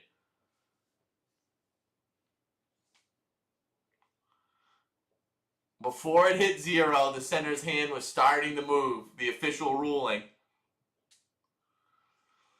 I think it was in between 1 and 0, Riley. It wasn't completely 0 yet.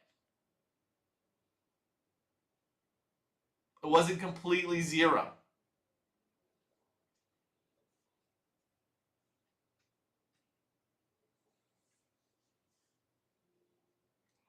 "54-yarder. This is right up this guy's wheelhouse. Let's do it. Oh my God, wait, does he do it? I don't think he does. He missed it. He missed it. After all that, it doesn't even matter. He missed it wide to the left. The thing is, that field goal would have been good from 80 yards. That was up towards the top of the field goal post from 54. Come on. He missed it anyway. Just missed it. That's the type of perspective that I want to bring to the game. Look at Riley. Riley's done talking about the field goal already. He just knows that it's time for another horse race. He's in with the 6. Who else wants in? Who wants to be a part of a horse race? Tea time, halftime, wild card weekend, second game I'm covering. Who wants to be a part of a horse race? First come, first serve, like the numbers on a die, 1 through 6. After all that, he misses it. 1 through 6 here. 1 through 6, numbers on a die. Riley's got 6, so it's 1 through 5. First come, first serve on the chat. And there's Evan. We got Evan with the 5. We got Riley with the 6. So I've been streaming for an hour 30 and 50 seconds. We're going to go till 1 hour and 33 minutes. I'm going to take a little pee-pee. I'll do a little pee-pee. Let's see if we can get anyone else in this. We might have to make a call. We might have to make a call to the friends that I know that are tailgating for the Patriots playoff game right now. Screw them, but I'm happy for them. Also, shout out the Powers.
The Butcher Boy and the local meat shop get in here. Nice job.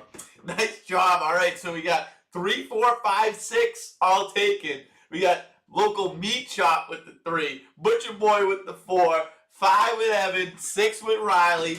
Hold on, let's get a full horse race. I'm going to make a call.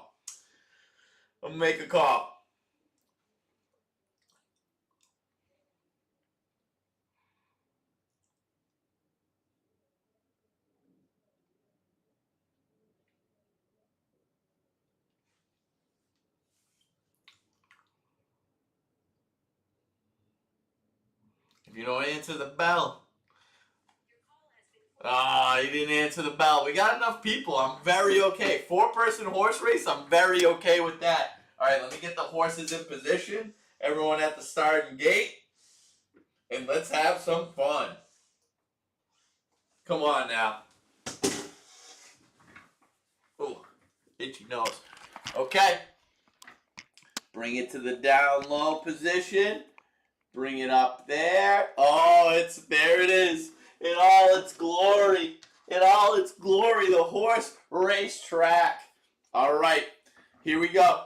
In the 3, we got the local. Oh, and then Ryan Mack comes in. Hold on, wait a tick. We almost got a full house.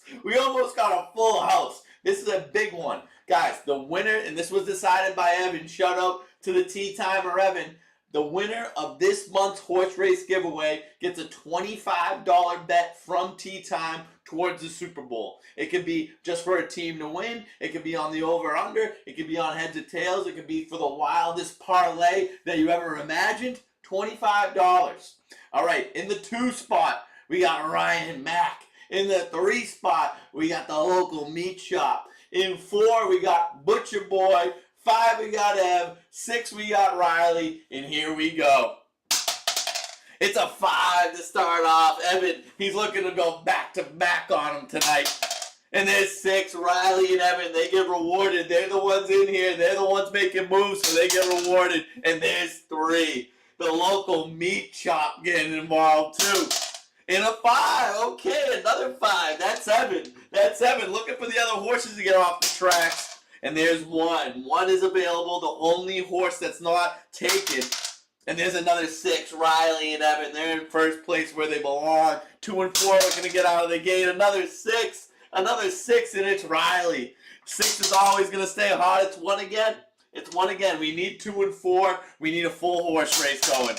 There's the 4. There's the Butcher Boy. Let's get 2 going, and everyone's out of the gate. It's a 3. The local meat shop with the 3 spot. And another 5. Evan and Riley just making their way down the sidelines, almost in unison. It's a 1 again. 3-way tie for first place. Anyone can win this one. There's another 3. Local meat shop gets involved. He's tied for first. There's a 4 again. Okay, the Butcher Boy. He's 1 off the spot. Where's 2? There's a 6. Riley separated from the pack. It takes the lead. And there's the 2. We have a full horse race. Every horse out of the gates. And we are go, go, go from here on in. And that's a 5. That's a 5 for you. 5 and 6 tied. That's Evan. Dubs right there. And there's another 6. Right when you think you get it, Riley comes back in. Oh no. And there's the 3. Local meat shop. He's a guy that never says never. He's the guy that always thinks he has a chance. And there's a 5 again. Evan, Riley, down the right sideline. It's a 2, Ryan Mack. Come on. This is another guy that doesn't give up. He's tied with the Butcher Boy way back there. And there's a 3, local meat shop. 3-way tie for first. It stays on by the thinnest of margins. Butcher Boy is licking his chop somewhere. He gets a move up forward. There you go, Butcher Boy. That's exactly what you needed. And there's another 6, though. Riley, he can't be denied. This 6 spot. And there's another 4. Okay, Butcher Boy, you're making your way into the conversation. It's another 4. Okay, Butcher Boy, he's 1 off the lead. 3-way tie for second. There's 6. Oh, my God. I mean, there's just no stopping this guy. This guy wins horse race after horse race. It pays to be in the chat first. I'll say that. Oh, my God.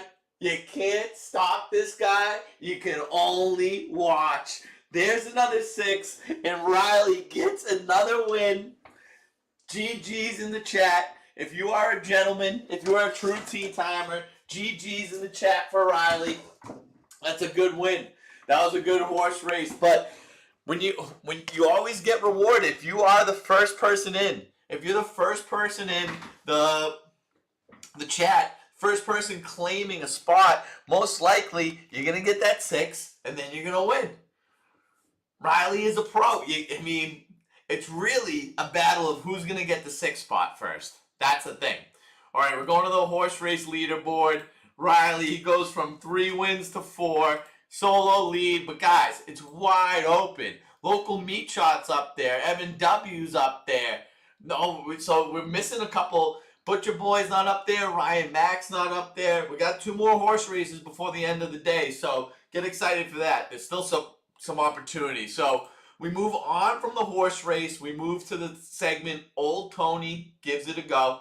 So this segment is I read a news headline, and then it's up to us to ask some questions that need to be answered going into this before we read the whole thing. So, man wonders if he overreacted when leaving Christmas dinner after Uncle made jokes about his unemployment. So, the questions that I would like to ask about this are the status and state of both the nephew and the uncle. If the uncle is a guy that's unhinged but everyone loves him, he says what everyone's thinking and it's funny, and he always means well, then that's going to be a fine joke. But if it's the uncle that everyone hates and he says really crass things and he's kind of like the Christmas Grinch, that's not going to go over well. But on the other hand, if the nephew is a continuous bum, if the nephew is unemployed Christmas after Christmas, then we have to start asking some questions. We're going to have to start asking some questions about, okay, maybe we're going to have to give you the kick in the ass that you need to finally move this. So it all depends on how long the nephew's been unemployed for and what type of uncle that we're talking about. So let's get to reading. He showed up for Christmas dinner expecting a meal, not a punchline, and one comment too many changed how the night ended. Nice prelude. Holiday gatherings come with a familiar set of expectations. Show up, be polite, keep things light, don't rock the boat. But you really have. So your expectations going into holiday gatherings are let's walk on eggshells. We're walking on thin ice. We don't want to offend anyone. Let's talk about the weather. I will not want to go to your holiday gatherings. But when conversation shifts from small talk to repeated personal jabs, the line between family banter and something more uncomfortable can blur quickly. This situation raises a question many people quietly wrestle with during the holidays. When is walking away the more reasonable choice? The story.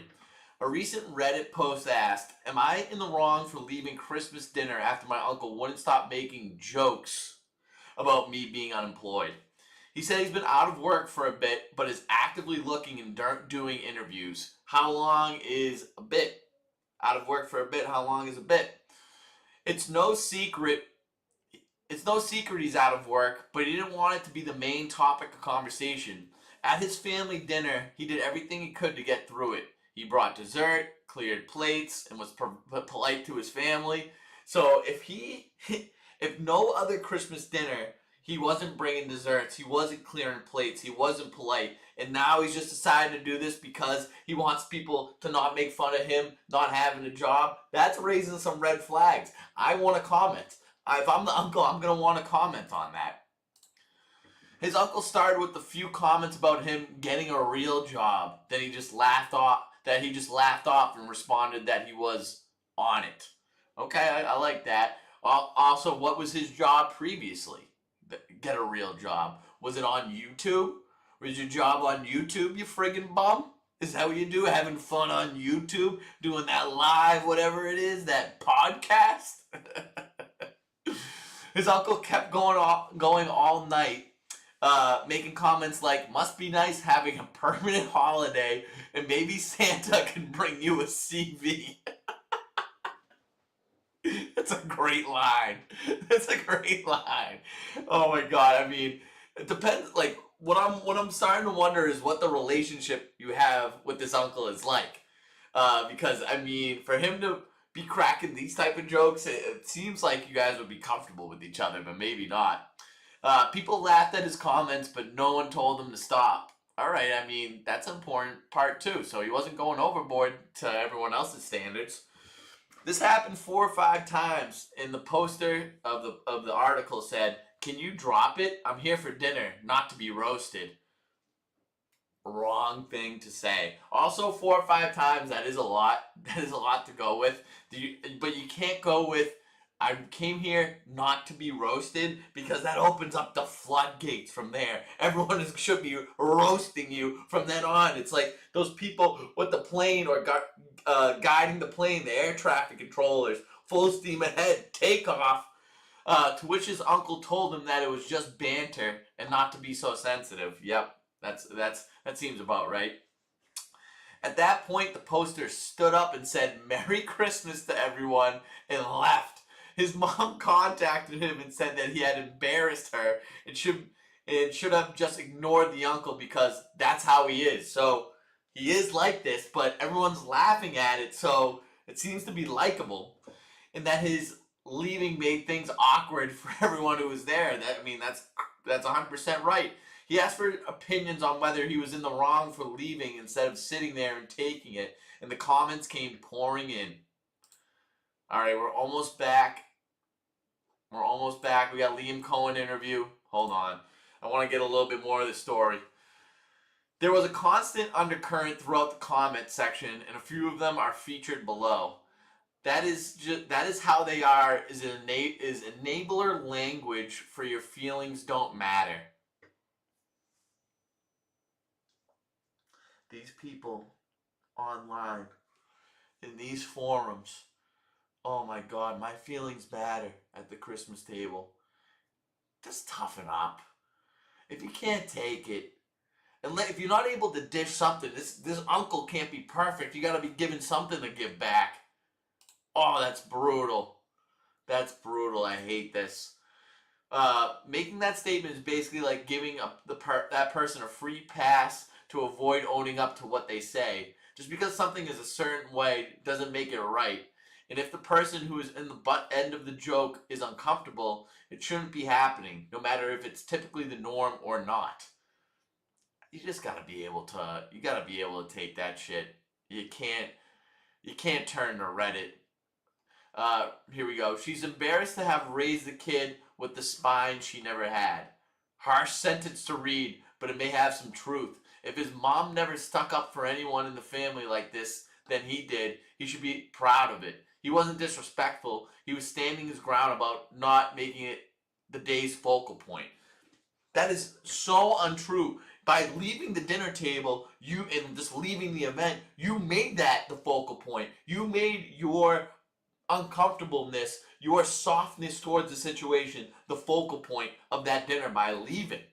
That's horrible. And that leaving the dinner is you having a spine. That's the complete opposite. You didn't stand up for yourself at all. You just left the situation because you couldn't handle it. Oh my God. Oh my God. Okay. We're going back to this game. I can't wait to keep reading that.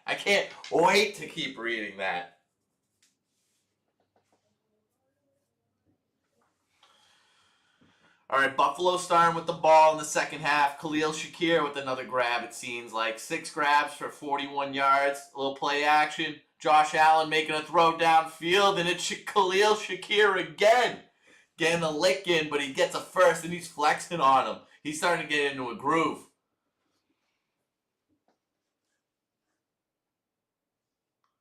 Yeah, that's wide open. Great throw, great catch.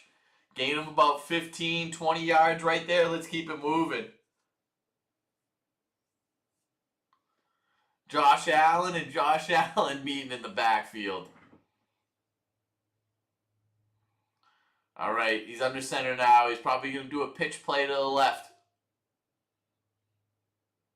Nope, play action. He's looking to pass it. Little pass out to Cook in the flat. Great tackle. He gets upended. Great piece of tackling by Newsome the second. The difference between a junior and a Newsome the second is junior is always named after the dad. The second is just named after anyone in the family, not necessarily the dad.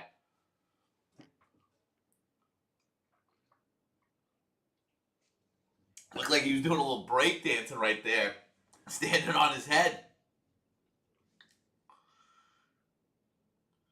Total yards about the same, only a difference of 20 in favor of the Bills, though. They got 205 starting off this third quarter. Now we're handing the ball off, giving it back to Cook. 76 looks disappointed on the O-line for the Bills. That was only a gain of 1. 3rd and 5. I think this is a 4-down territory, though. They're at the Jacksonville 40-ish, maybe. 3rd and 5. James Cook going off the field.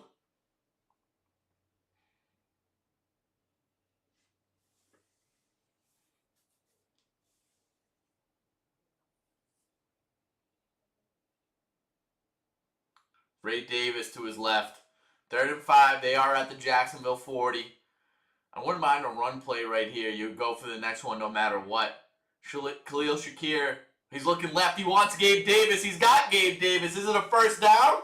Is it enough for a first down? They say it is. And then we check off a box that's Gabe Davis over receiving yards. The Madden prophecy continues. That was another Madden grab. That was another Madden grab.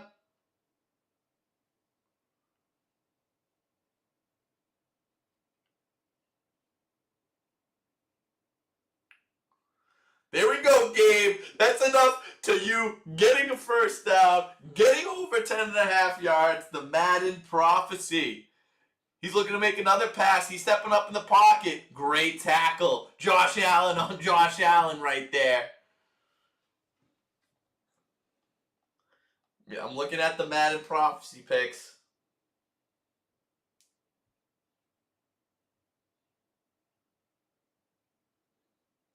All right.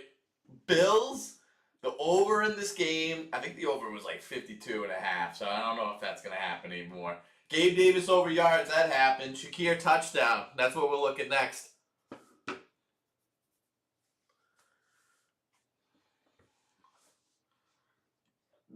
Handoff to James Cook.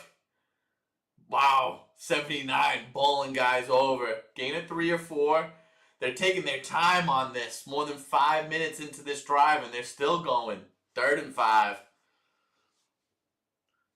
And I don't know. Are we talking 4-down territory? Are they going to be happy with the field goal? Or is there a situation they go, let's take it one play at a time. 2 for 2 on 3rd down just this drive.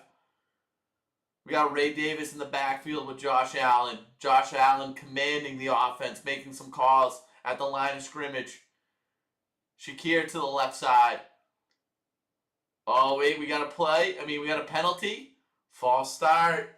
Come on. That play was taking too long to get in. That's why you got guys jumpy.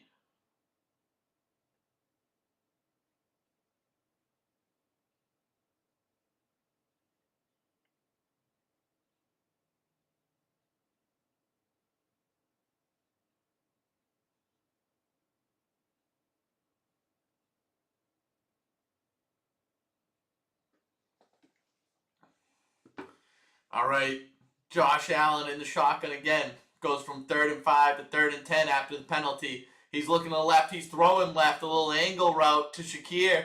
That's short of the first down, basically right where they were. And we got a 4th and 4 situation. Are they going to be okay with the field goal? It seems like they are. Josh Allen going off the field. They're going to take 3 right here. And I guess this is the type of game. We're not expecting a lot of points. This is the type of game that it's going to be. Prater. He already made a 50-yarder. This is going to be something similar. 47. Can he go 2 for 2 on the day? Matthew. Prater. Can he put a crater in this football and kick it all the way through those uprights? Here it goes. And it's looking left, starts left, goes right. A nice little fade between the uprights. Just how he drew it up. 13-7 in favor of the Bills. Jacksonville about to get the ball back and see what they can do to start the second half on offense.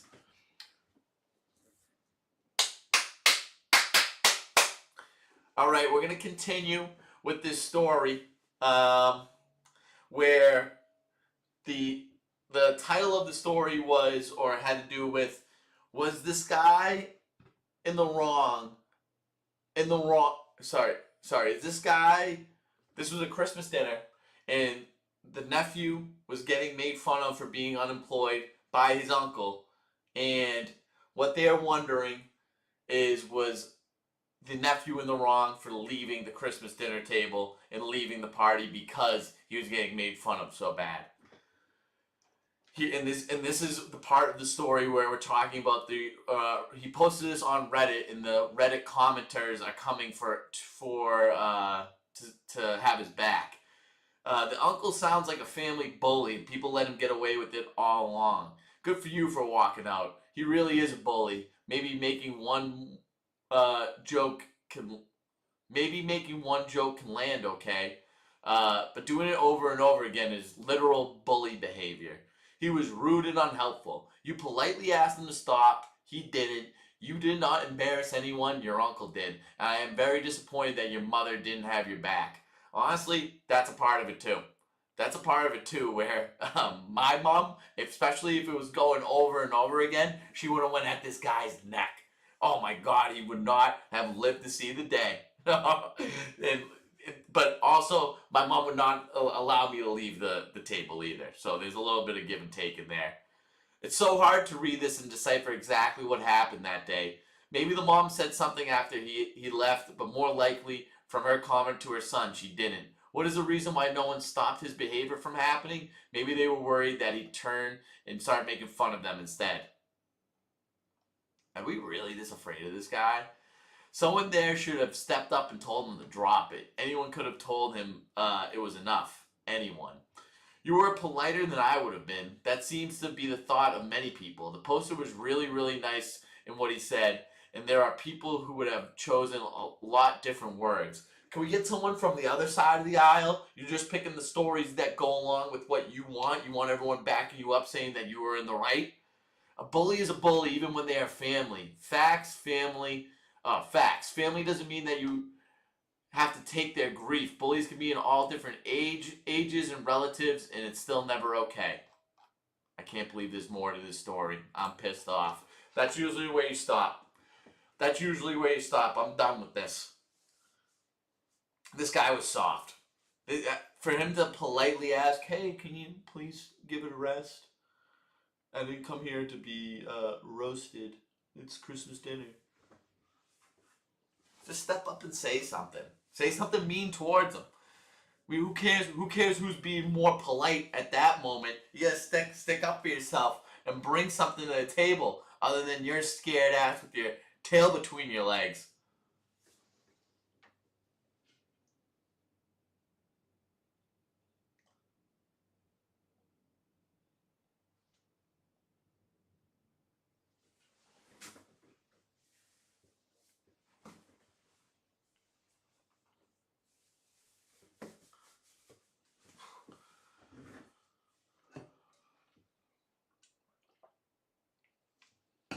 All right, Lawrence looking to pass it to Parker Washington. All right, then he gets his yards going. Come on, Parker. You like to Washington your Parker, don't you? Or do you Parker your Washington? Either way, that's a first down for the Jaguars. The reason why I'm so excited is because of the T times bets, people. Because of the T times bets. Parker Washington, 2 grabs for 47 yards. We need 4 more or 5 more. That's going to happen. That is going to happen.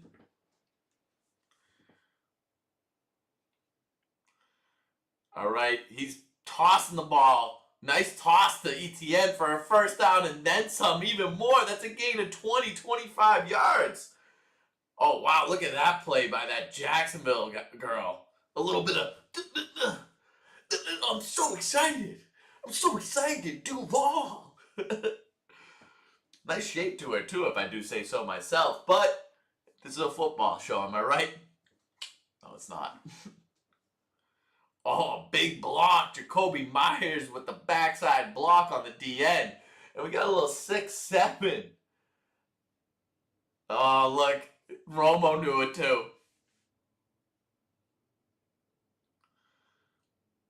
Yeah, we need to keep giving him the ball. Why not keep running? We're passing the ball. Bad off-target pass.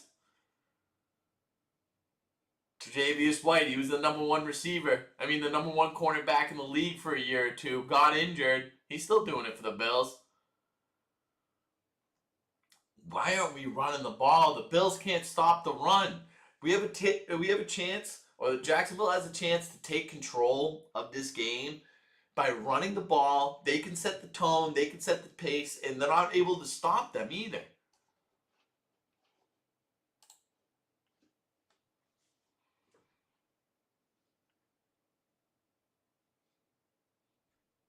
Oh, he's going up the middle. A little QB draw. Got nothing going on that. Stopped at the line of scrimmage. I don't like that. Etienne, he's been running the ball great. Get him out in space. Throw him a screen pass. We're not looking at this correctly. Jacksonville.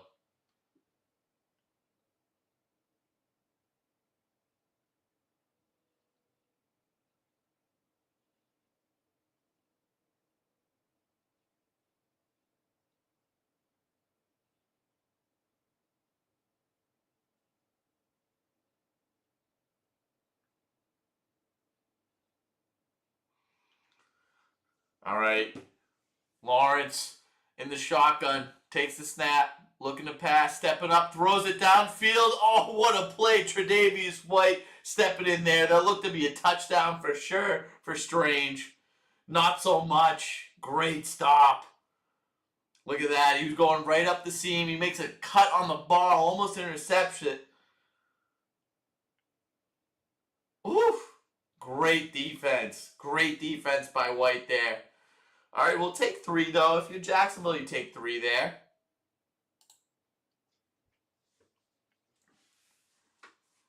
Here comes Cam Little to kick it this time. Yeah, definitely got a little right to left action on his ball. He should know that. He's got to start it out to the right, bring it in on the left, but that's an extra 3 points.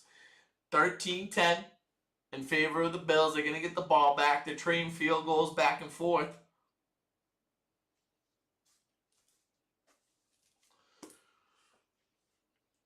I won't. You know what? We're going to wait. We're going to wait to go. I have a couple more things. I have a playoff roster for the playoffs that I want to show you. This is my first time doing this. Ooh.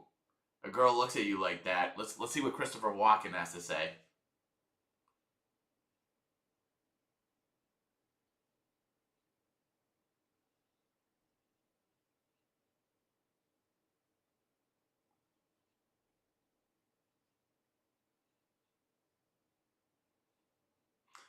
That's great. You'll love to see that. Oh, see Christopher Walken get in on that, and that was like an old school. That was such a beer commercials are oftentimes the best because they have a little bit of the old school feel to it. And you see that a girl's looking at you at the bar. She wants you to make a move. You like her too. Go over there with the Miller Lite. Not a lot of girls are gonna be drinking Miller Lite, but I get the sentiment. Let's bring over Miller Lite. Let's say, hey, let's talk. But also, this day and age, open drink, draft drink, opened already. Not the like if you had if it was a can or if it was a bottle and it was unopened, you gave it to her. Some girl taking a random open drink from a guy, that ain't flying this day and age. I wouldn't even do that. Someone random came up to me and said, "Hey, cheers." Like a girl did that, not taking that drink, not taking that, especially if it was the other way around, because not a lot of girls going up to guys, and then that's when the eyebrows really have to get raised. Say, what's the ulterior motive here? What's going on? But good God, I mean, I love the sentiment of that commercial. Love the sentiment there.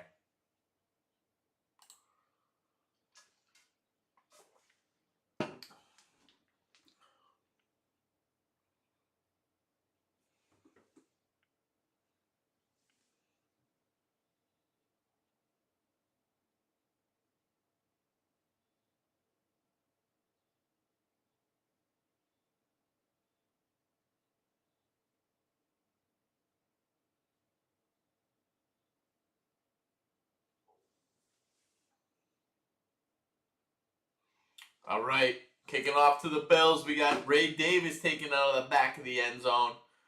The all-pro kick returner back to the 30-yard line.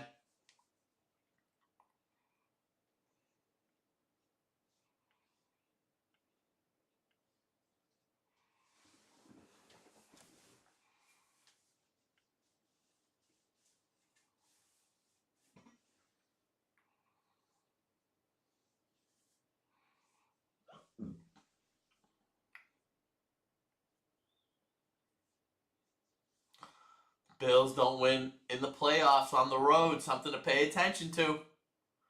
They're up 3 here, though. Controlling this game, I would say. We're handing the ball off to James Cook. He stumbles a little bit. Gain of maybe 2 yards on that one.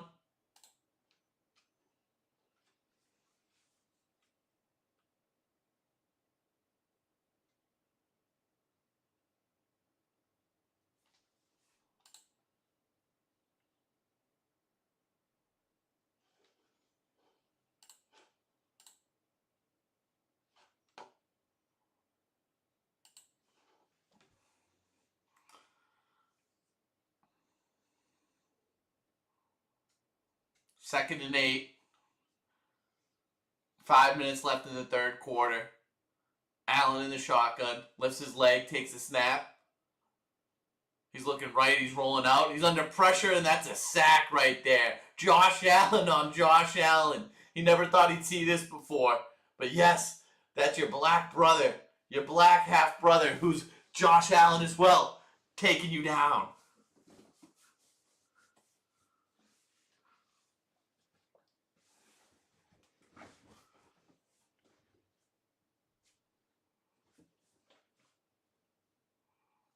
He has been. He's having a great game too. He's been on a lot of plays. 3rd and 20 now. If you're the Bills, you're just looking to get back to the halfway point. It's a field position thing. Looked like a false start. They never call it. He's looking something on the sidelines. Miscue. This ball's going back to Jacksonville. Oh no. Oh no.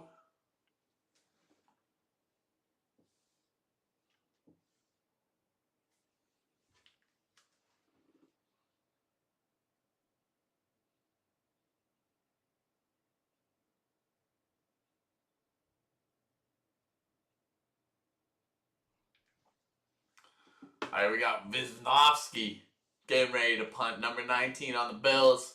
He sends it to the right side of the field. Looks like it's going out of bounds. Does not look like a good punt at all. Looks like Jacksonville's going to have good field position. He's getting too caught up trying to do coffin corners. Oh, God. Yeah, that's not what you want.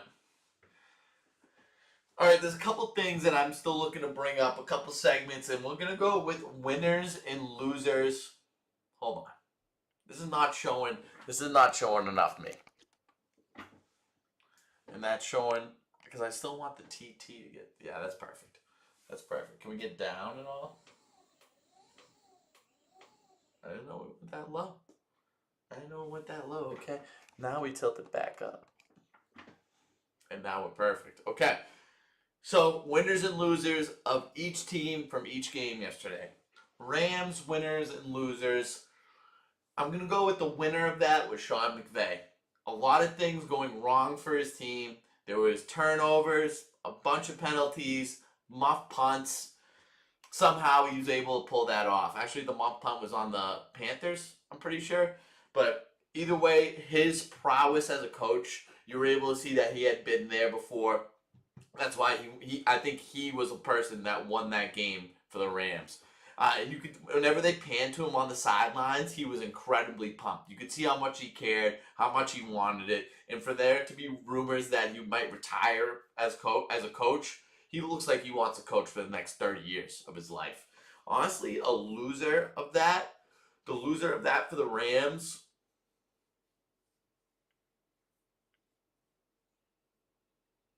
I would say Matt Stafford, and I don't think he had a bad game. It wasn't his best game, but the reason I'm saying he's a loser for the Rams coming out of that is because he looked like he hurt his pointer finger in that game, and that went from him going almost perfect to start off the game to he kind of fell off. He was able to find his footing towards the end, make enough plays to get the win, but if that finger is bothering him for the rest of the playoffs, it's something to watch out for. The Panthers, on the other hand, the winner is Bryce Young. He just bought himself some more time and some more money as a quarterback. They're probably going to pick up his option. So that was a great playoff game out of him. He stepped up. He didn't seem like the moment was too big for him. He made great plays where he needed to. I liked what I saw out of him. And the loser of that, you could say, it would be easy to say that receiver that dropped the ball late in the game, Jimmy Horn Jr., that was his only play of the game. Yes, he should have stepped up.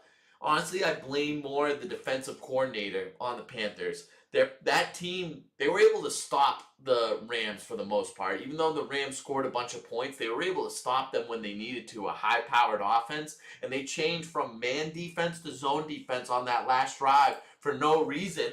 And then that's the only drive they easily scored on after the second half.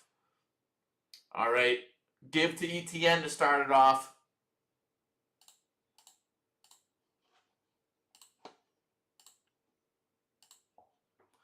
They do need to do it more. Tony Romo's on the same side. Anytime they get a person on the peripherals. If we want to get someone outside of the hashes, whether it's Tune, whether it's ETN with the screen pass, with a pitch, they're finding yards. Let's get back to that. 2nd and 5. Jacksonville with great field position. Another give to ETN up the middle, but this time for nothing. And that you're not finding anything in the middle there. Wow, Weebles wobble and they will fall down. Number 73 takes a tumble.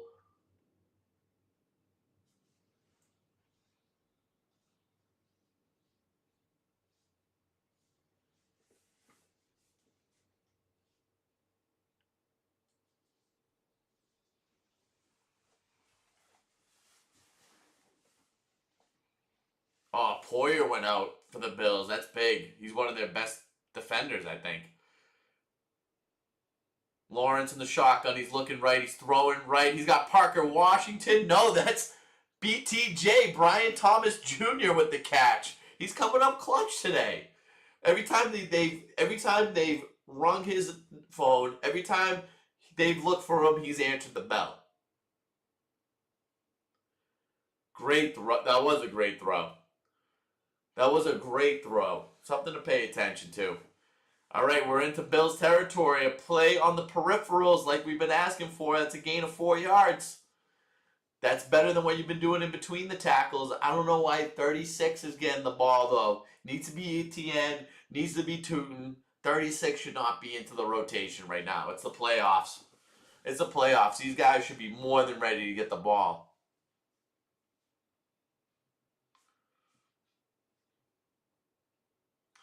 Oh, a little bit of a momentum shift is felt in the booth. These guys are saying 2nd and 7. Tight end in motion.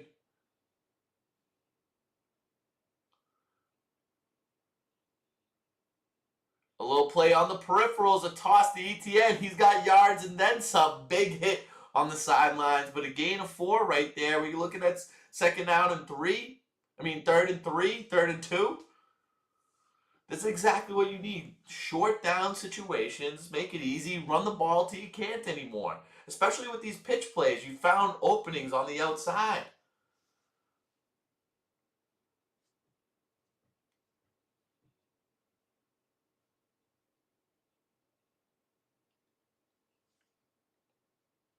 Yeah, I mean, I think I wouldn't mind a bootleg, a roll out to the left side for Lawrence. He can either, okay, it's a play action. He's stepping up. He's throwing. He's got Parker Washington over a 1st down, over on his yardage. Big play. And he says, I don't know why he's saying shush. He's got Jacksonville, the hometown, in the stands. A little bit of a wobbly one, but that's Parker Washington. 1st down.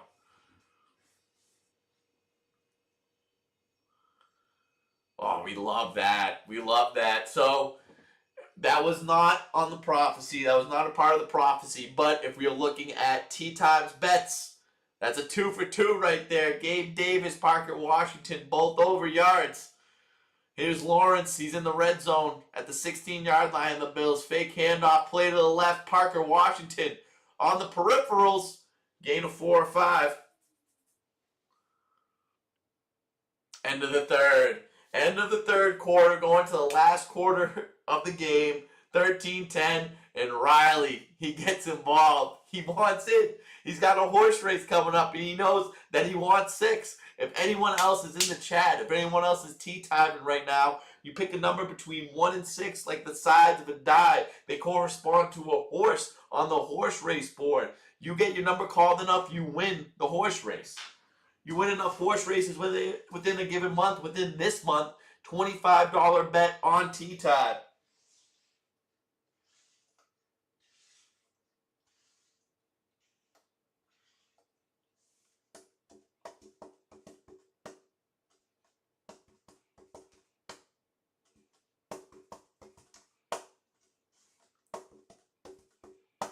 All right, 2:13:30. I've been streaming for.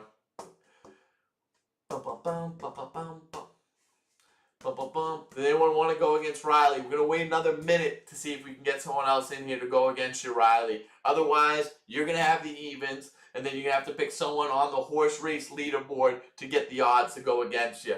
We're going to go another 30 seconds on them.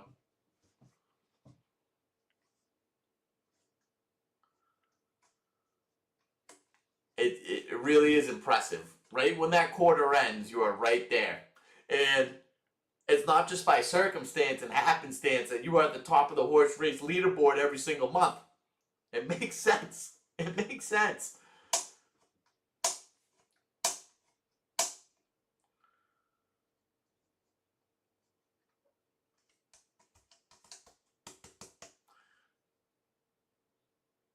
Oh, I love raviolis. What are you just having it with butter on it? Are you having it with the traditional pasta sauce? Tell me what you got going on, Riley. As an Italiano, I can appreciate a ravioli.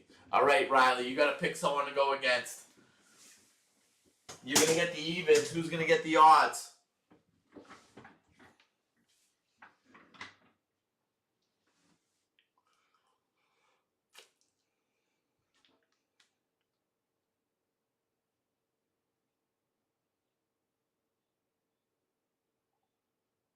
All right, we're back to the game, Riley. We're gonna have to get it after this drive. We got the Jags in the red zone. We cannot miss this. After this, we'll do that horse race. But you have to pick someone to go against.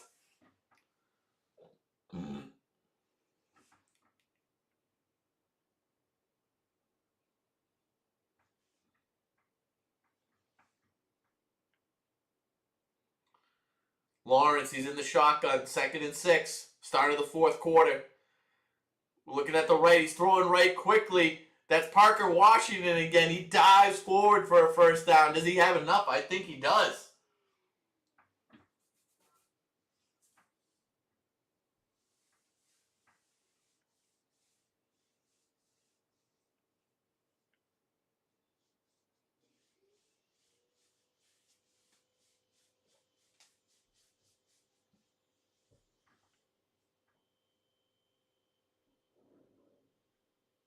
Oh, they're just short. Oh, you want to give it to Pops. I like it, Riley. You want to give it to Tony Murr Jr.? He's going to get it then. He'll get the odds, you get the evens. But we got Lawrence under center on 3rd and 1. He wants to barrel his way, sneak his way for a first. He does it so sneakily. Shh. Trevor Lawrence, first down. QB sneak. First down, Jaguars. 1st and goal. 1 minute into the fourth quarter.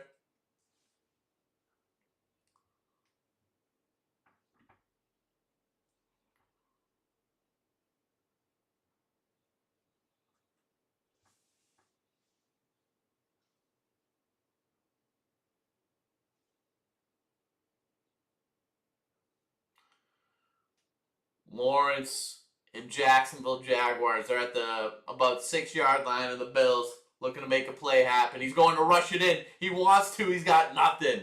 They snuffed that out. They knew that from the beginning. Lawrence has been wanting to run, especially in the red zone. Found nothing there. 2nd and goal now.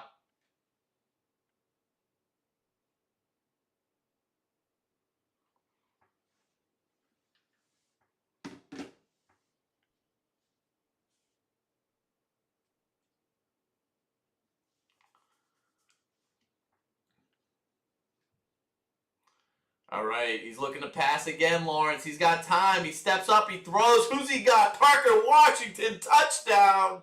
Yes, sir. A little bird action. He says it's our time right here in Duval.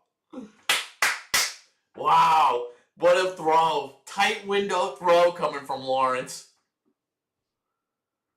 This guy's been stepping up big time, Parker. Almost completely covered. Oh, small window throw. Great catch. Great play. Oh, yeah, great all around. And then we got Jacksonville taking the lead. Ooh, I like this. This is going to be a great finish. This is going to be a great finish. Okay, we're going with the horse race right now. It's Tony Murr Jr. in the odds and Riley in the evens.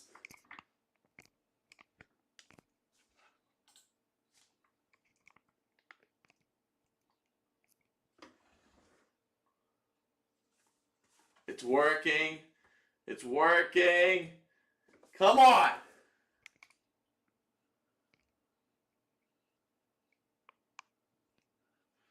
It's not even close to over, Riley. It's not even close to over.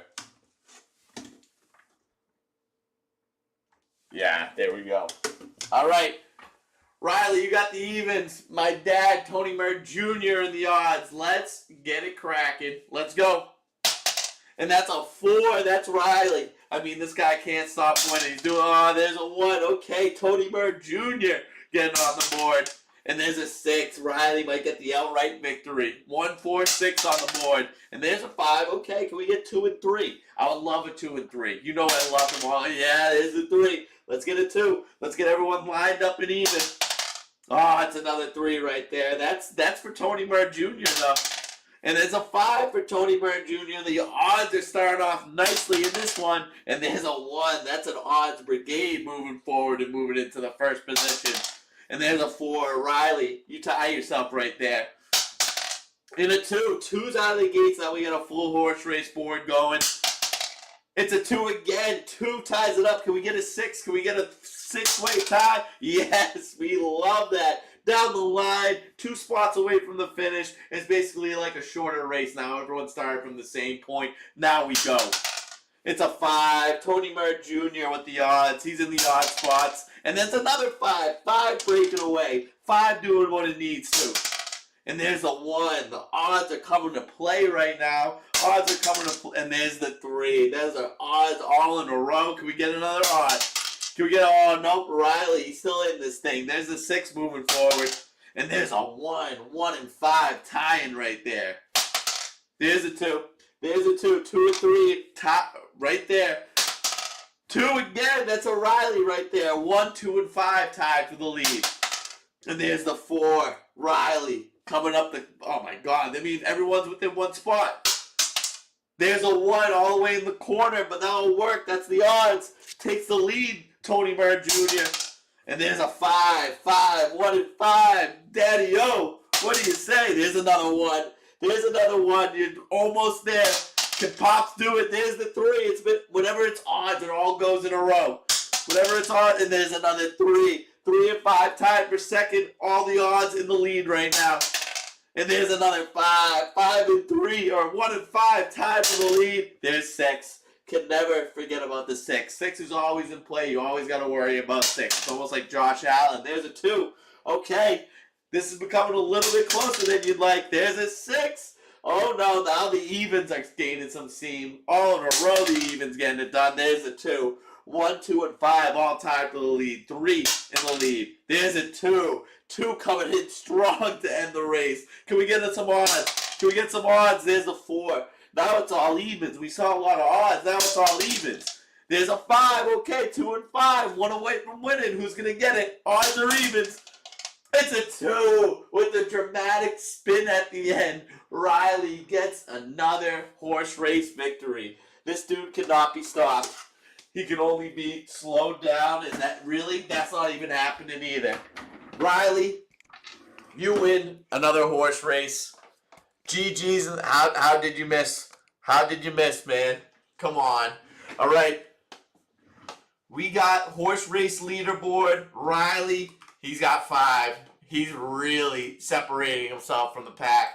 If you're in there, GG's in the chat. GG's for yourself, Riley. You can't stop. You can't stop. The evens, the 6s.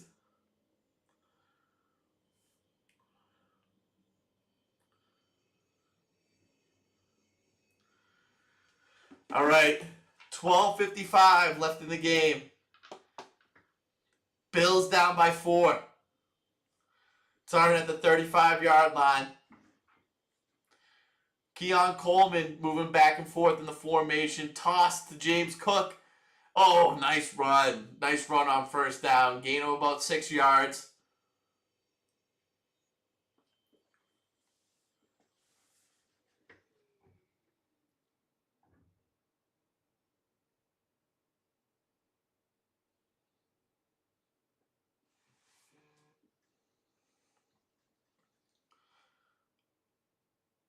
Also, Do the Jags have the number one rush defense? I did not know that.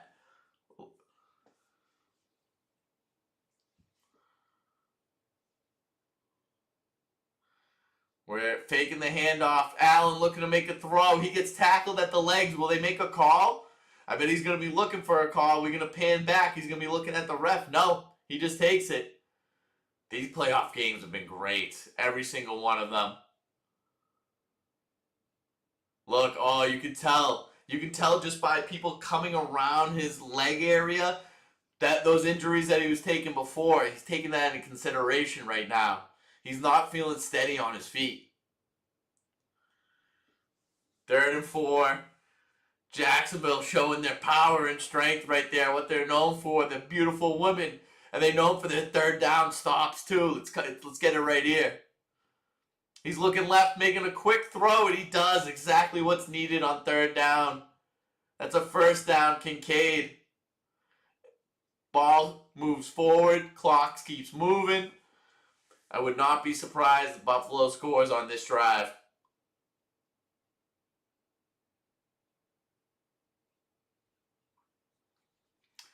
I think it's going to be last team with the ball sort of situation. Every drive is going to end with points from here on in. All right, Josh Allen under center again. He's faking the handoff and rolling right, going back into the pocket, throwing in the middle of the field. He's got his tight end down the field. Dawson Knox, 1st down and then some. We're into Jacksonville territory now. Look at this play, man. He allows it time to develop. And this is what happens when you got a quarterback who has a little bit. It seems so long when you just look at the quarterback and how long he has to throw. But like how long he had to throw was the equivalent of him just running a regular 15-yard post route. It's not that long. All right, they're already at the Jacksonville 28-yard line in the scoring position. We're about 4 minutes into the 4th quarter. Josh Allen looking right now, looking in the middle. He's got Gabe Davis. What should have been a 1st down was dropped. Hit him right in the chest too, but that was a congested area. Oh, he's a little bit dinged up coming up from that one too. Oof. Great throw. You gotta have that. He felt the pressure. Everyone coming in to hit him, he felt that pressure. Absolutely.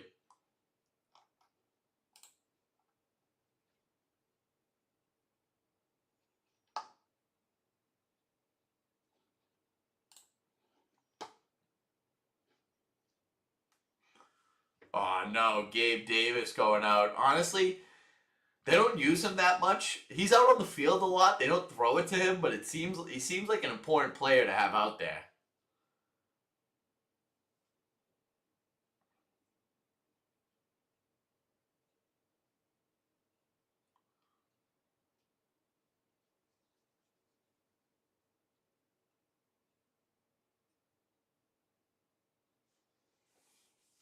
They got about 10 seconds left on the play clock. A little bit of a rush play coming in after one of their receivers goes out. Can they get the play off? It doesn't seem like they're gonna. Just with enough time. Josh Allen throwing to the right side. Something quick to Shakir. Gain of 4 or 5. We're looking at 3rd and 6 or 5. But I think this is 4 down territory right now. I don't know if they necessarily go for the field goal if they don't get any yards on this.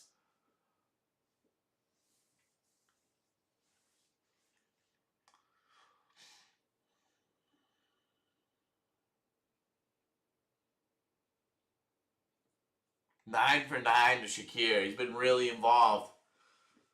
Just like the Madden prophecy said. But is he going to complete it? Is he going to get into the end zone? That looked like a false start. They don't call it. Josh Allen stepping up to run. Oh, I think he started to slide just short. A non-banged up Josh Allen. Oh, they're giving it to him. It's all about where he starts to slide, though. Am I wrong to say that? He was looking right down the sideline. Oh, yes, they get the play off. No, they don't. They want to take another look at it. They thought they got the play off right there. I don't know if it's worth the challenge though, because they're just gonna do QB sneak on the next play. But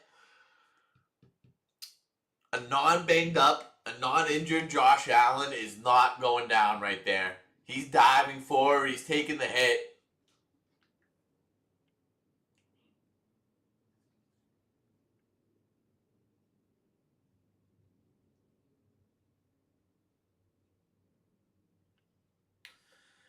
I think he was short. I think it's going to be end up being right, Riley. So from that perspective, I do think it was a good challenge, but I don't think it's going to matter in the fact that they're just going to get a first down on the next play pretty easily with the Josh Allen tush push.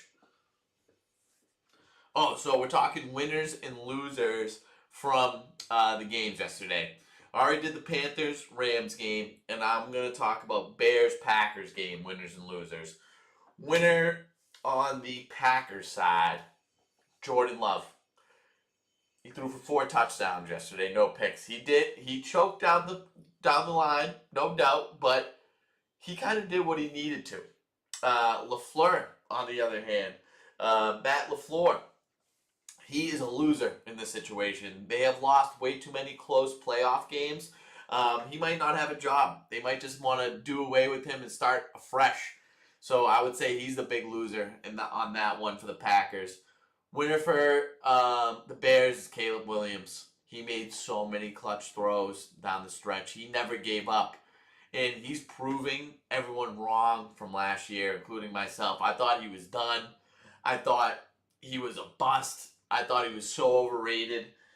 And even this year, I'm like, it's all Ben Johnson. But Caleb Williams got a lot of talent. And he made a lot of great plays yesterday.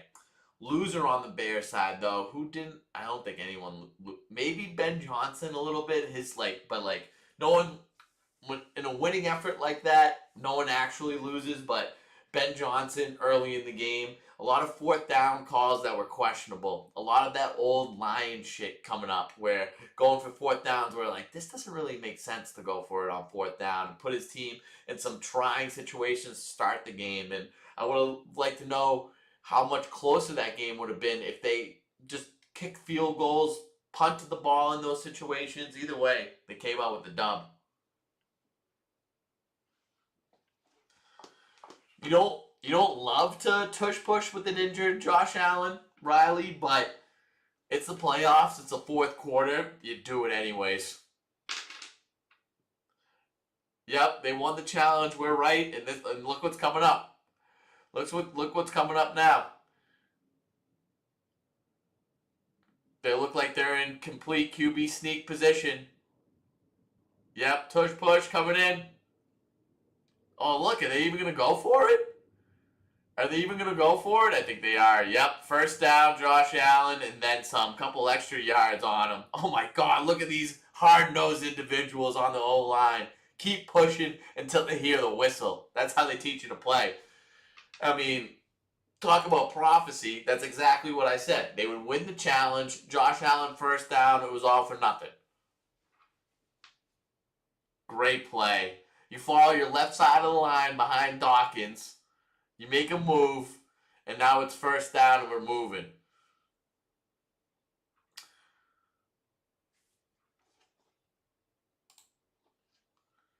Josh Allen in the shotgun now. They're into the red zone. A fake throw to the left. They're throwing in the end zone. Kincaid touchdown. Right up the seam in the sideline. Never count Josh Allen out. They are always in this game. It's going to be back and forth for the rest of this game. Score, score, score. Team with the ball last is going to win it. 2017 in favor of the Bills. Woo-hoo! We got a great game. Love this game. Love this game.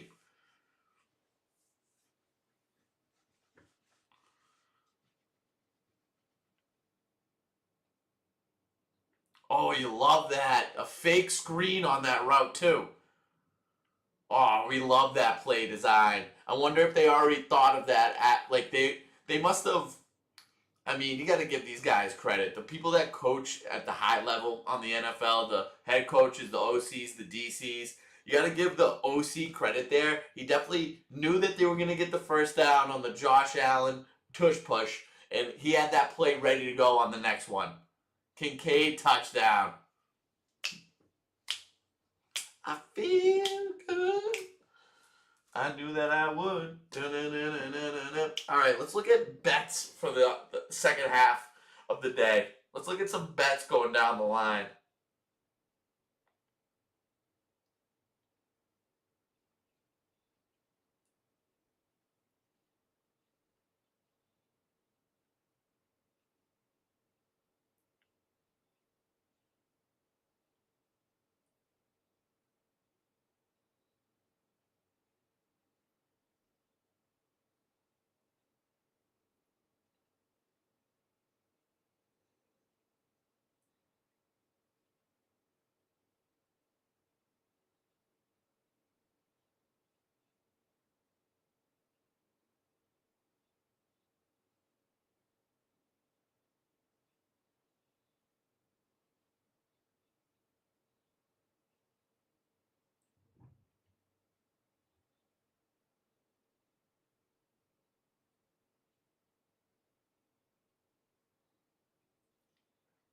All right, so let's look at this.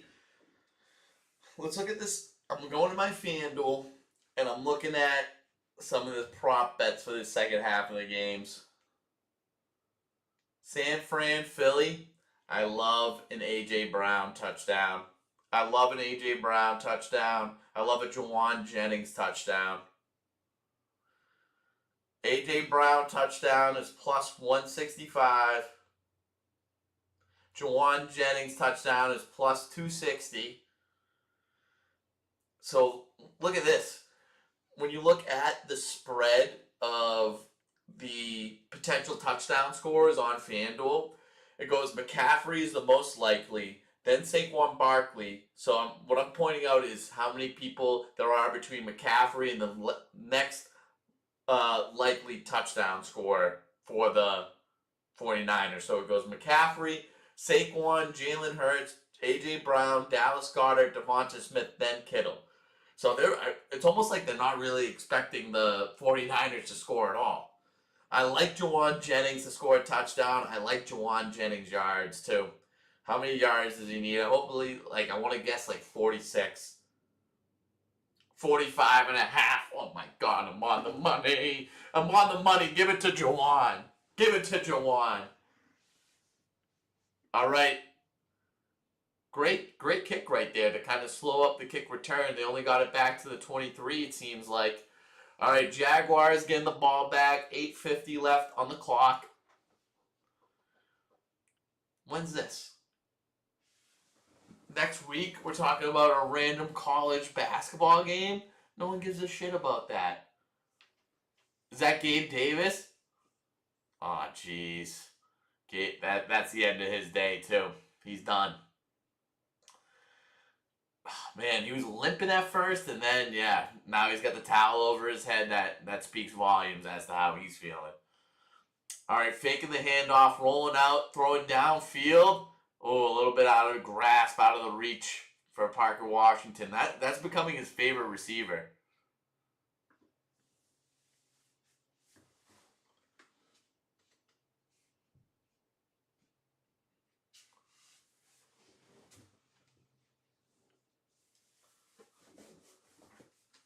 Oh, jeez. He probably knows what it is, too. He injured his left knee, the same knee that he's already injured. Man, he probably knows what's up next for him.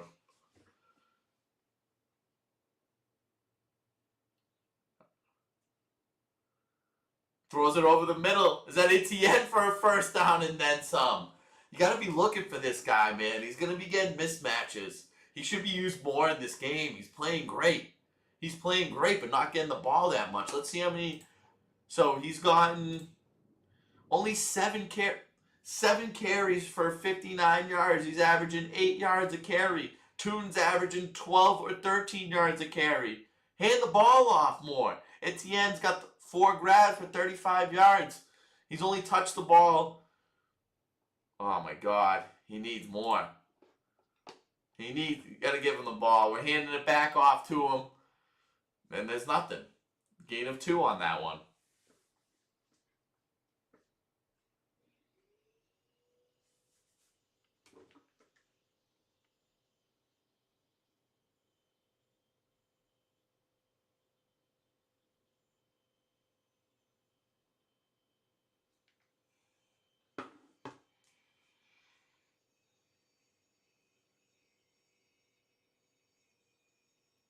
2nd and 8, halfway through the fourth quarter.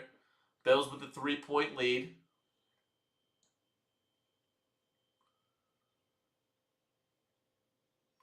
He gets a snap in the shotgun. He's looking left. Quick pass. It gets tipped. Looking at 3rd and 8 now. Woof. It's tightening up. It's tightening up in Jacksonville. Things are getting a little bit more difficult.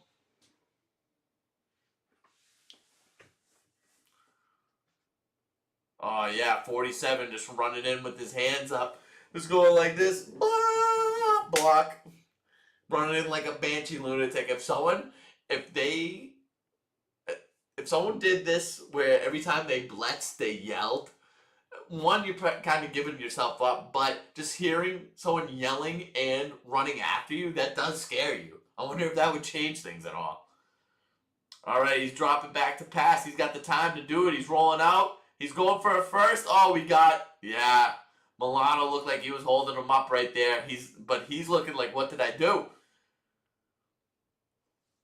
My God! That was just another instance where me saying something, then Nance saying something directly after. Holding, that's a big holding call. And like I said,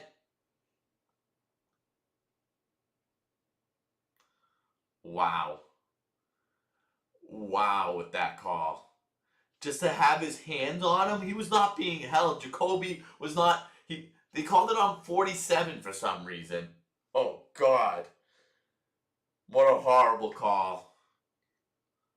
That was a huge play. Giving them a fresh set of downs, moving the ball downfield. You're going to get the ball back in a game that seems like they're scoring at will in the second half. Fake handoff. Looking downfield. He throws a bit of a lollipop. That's nothing. You can't call that. You can't call that after that. Oh, look, he wants the flag. He's like, call it. Call it. That was nothing, though.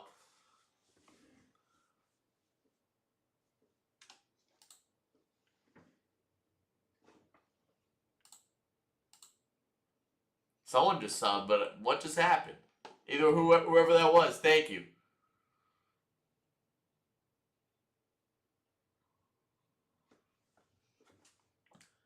Hey, brother BKL Sport Entertainment Show.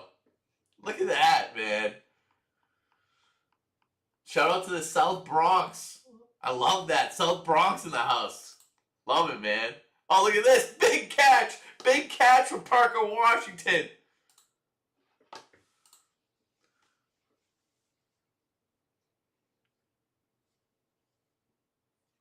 As someone from the South Bronx, how do you feel about Yonkers? I'm friends with and room with the guy in college that was from Yonkers. I want to know how the South Bronx feels about him. Big play from Parker Washington.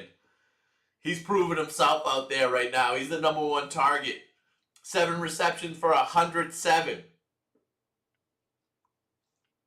Oh, little end around, cute little play. Not cute enough. Oh wow, he turned that from it looked like a negative play to a positive one, gain of 3 or 4 yards. This guy's quick. They're gonna score a touchdown on this drive. What'd I say? They're scoring a touchdown on this drive. Bill's scoring a touchdown on the next drive. It's just a question of how much time's gonna be left when Jacksonville gets the ball back.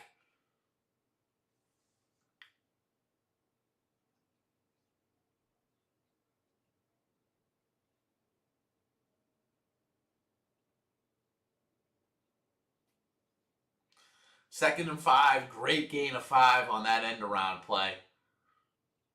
Time winding down here in the fourth. Handing the ball off to Etienne. He's trying to get the edge on the outside. He goes for a first down. Great hit by 47, stopping him short. 3rd and 1 coming up. Time is winding down. I don't know if there could be this possession and then the last possession by the Bills.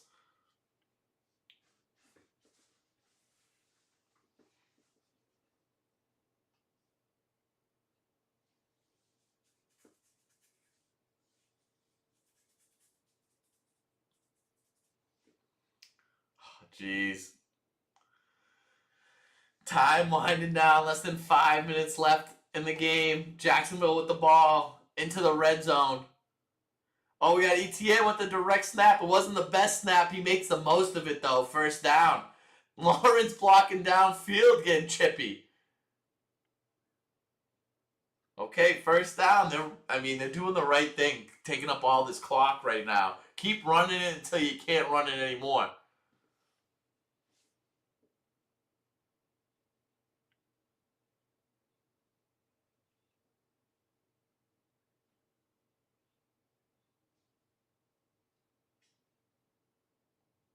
Oh, so we like Yonkers. Okay, then shout out Yonkers. Shout out Yonkers. Fake handoff. He's rolling to the right. He wants to throw it to ETN. He does. He gets him out on the flat. That's a touchdown. ETN. Jaguars with the lead. A little bit of this to finish it off. But we have Josh Allen on the other side with 4 minutes left to play. I said at the beginning of the drive. Thank you, Ev. Shout out our brother BKL in the chat.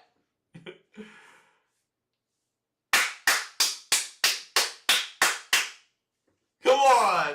Great play. Nothing but open field in front of him. He dodges one tackle. That is a touchdown, ETN.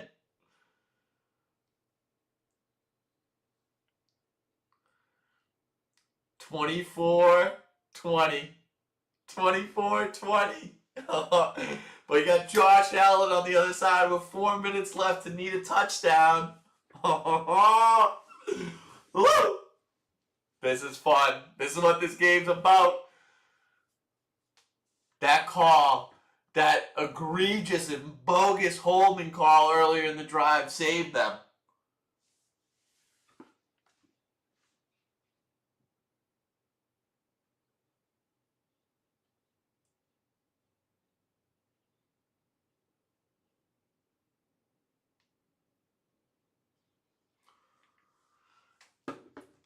And this is why, I know everyone in the chat, especially now, brother BKL, everyone's a tea timer. I said earlier this week, my tea time game of the weekend was going to be this game. We've gotten great games up and down the board, but this has been a great game. It's going down to the wire. Who else in the playoffs would you want with 4 minutes left in the game to have the ball back with a chance for your team to win? It's got to be Josh Allen, maybe Matt Stafford. But Josh Allen is up there. This is who you want. He's going to make it happen. He's going to make it happen. I'm excited. I'm excited.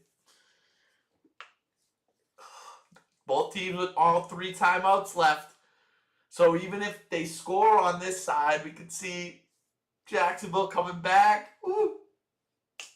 Come on.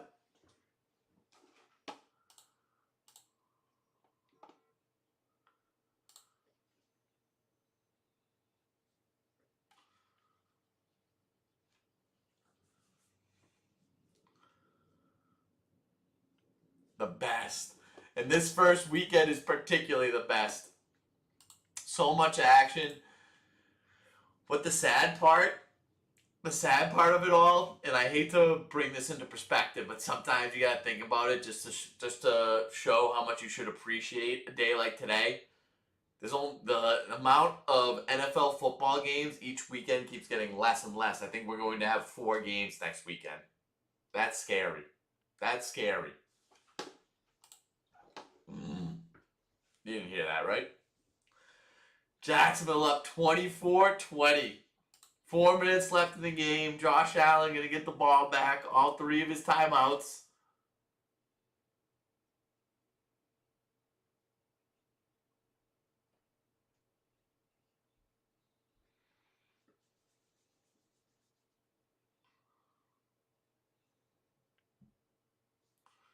But hockey ain't football. Hockey ain't the NFL. Great return by Ray Davis right there, bringing it back over the 30-yard line. Short field position to go. Look at it. Great day for both these guys, honestly. Total touchdowns, they're saying. 2 total for Josh Allen, 3 total for Lawrence. He did have that 1 pick earlier in the game. That was a killer. That was a killer. A bad one that you couldn't take. But Bills with the chance to regain the lead with a little less than 4 minutes left of game time. Getting the snap, quick pass, Shakir, a perfect 10 for 10 on the day, I think. Anything you're throwing Shakir's way, he's catching. That's all. They just nickel and dime all your way up the field. And the Bills, right now, what they're thinking to themselves, Josh Allen, what he might be thinking to himself right now is, we could really use a number one receiver. They do not have anyone that they can rely on. They do not have any playmakers outside of Josh Allen and James Cook. They need someone on the perimeter, a receiver that can easily get separation. They thought it was going to be Keon Coleman. He doesn't have that dog in him. Oh, they give the handoff. They're trying to take some more time off the clock. And we got a 3rd and 1 coming up. Obvious 4-down situation. You might want to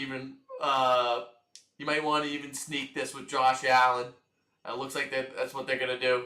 Yes, they're trying to. And he gets shoved. Oh, it's going to be very, very close. Very, very close. Just short. Did they do it again?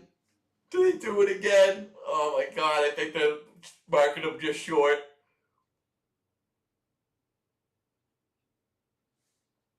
An official measurement. A Glorilla measurement because it's a official. They stood him up. James Cook trying to push him over. It looks like he's over.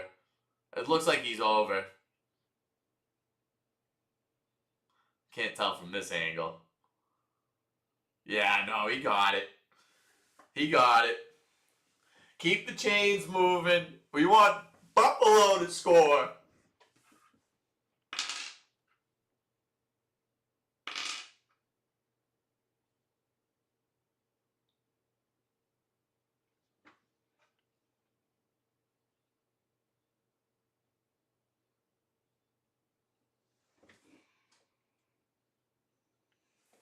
First down by the nose of the football. This virtual measurement that doesn't mean shit, but we use it anyway, just to make you feel better about where we put it.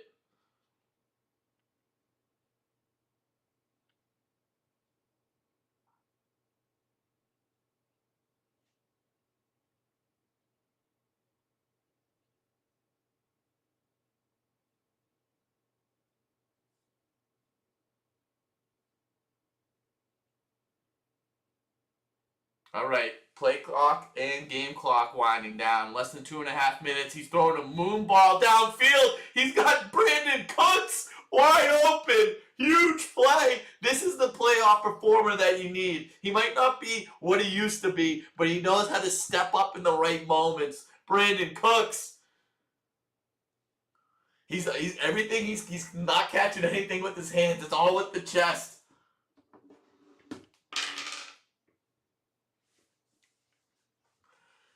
I love his first down celebration. Bring it on. 2 minutes left in the game. They're already well into Jacksonville territory. Moonball from Allen. Ooh. I mean, I could... Oh, bets for the rest of the games. I told you Jawan Jennings yards. But we're also going to want to do... So the Pats game... I love a Stevenson touchdown. I love a Stevenson touchdown. And you know who we also like too? Is Diggs receiving yards. 56.5. He's a playoff performer. When you need yards, that's who you look for. Also, Austin Hooper only having 9.5 yards. You get Hooper involved. He's someone that Drake May likes to throw to. I'll look that up for you right now.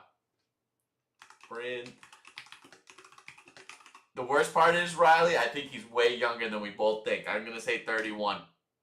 He's 32. He's been around for a while, and he's been on a bunch of different teams, which has aged him. Oh, God, all these guys that I like, I'm like, oh, they're ancient. I'm like, their age. Brandon Cooks is 32. Cooper Kupp is 32. Odell Beckham is 33. Mike Evans is 32. Michael Thomas is 32. That's insane. These are guys that I thought were so old. I kind of like Hooper. If you're looking for prop bets in these last games, I like Hooper and Diggs over yards. Woo! And then Hooper a touchdown in the Pats game. I like Ramondre Stevenson touchdown.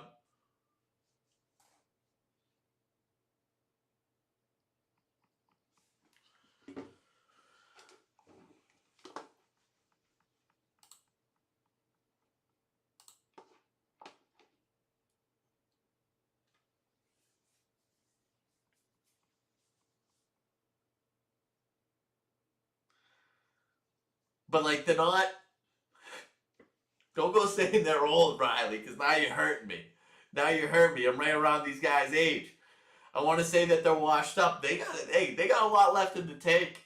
They got a lot left in the tank, but maybe it's better used in the booth. Anyone that you're thinking of retiring from the NFL, you already retired from the NFL, you want to give your chops a go in media, get on Tea Time. Open invite. Josh Allen, just into the red zone, 20-yard line, time to throw. He's rolling out, throws it to Dawson Knox, just a gain of 1 or 2 yards right there. That's exactly what they want, though. They want the clock to wind down.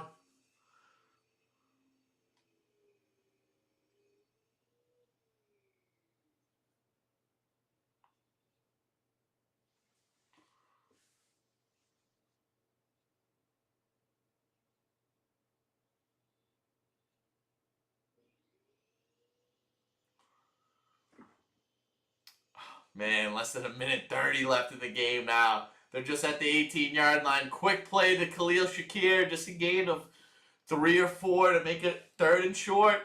Time continuing to wind down. Do they? It's a game of chicken right now. Who calls timeout? Do the Bills call timeout? Do the Jacksonville Jaguars call timeout? I think the Jags gotta call timeout.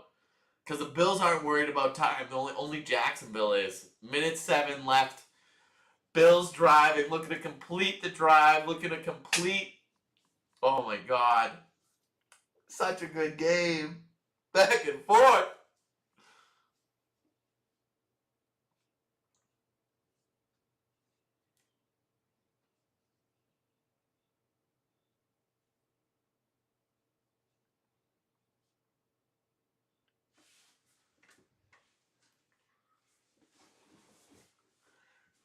Allen's thrown for 100 yards in the 4th quarter. This is a guy that just gets it done. He wills himself to great football games and great performances. Doesn't matter who's his supporting cast. In my opinion, he's the best player in the NFL. Bar none. 3rd and 4. Oh, they called the timeout a little bit earlier. Minute 16 left. A little screen pass to Shakir. He gets it. Oh, he looks like he was just short of the line of game. We're going to have to do a measurement again. The amount of catches that Shakir has had is ridiculous. Are we calling it a first down? A lot of close measurements in this game. Too close for comfort. You got to get the virtual measurement going just to get everyone at peace. Didn't look like it. He needed to get to the 10, and he was probably a half yard short still. Maybe even a full yard. Great tackling by the Jaguars right there, and Keon Coleman not helping at all, trying to block. Oh my God, what a piss poor effort from Coleman. Looking at that again. He's almost behind him trying to block him. He does no. This is why you're a healthy scratch. No effort, no dog, not doing the plays that it takes to win. You know who they have rathered out there that put his body on the line and would make that block? Gabe Davis. Gabe Davis. Oh, look at this. That's a Jacksonville Duval native right there. That's like super fan number 1. She's always been there. All right. Here we go with a tush push for Josh Allen. Yes, he got enough. Oh, he's getting crunched. Keep going. Keep going. Bring him all the way in. Oh, he's just short. He's just short. It was almost all the way for a touchdown. Wait, they're saying it is. They're saying it is a touchdown. He goes from QB sneak tush push to Josh Allen.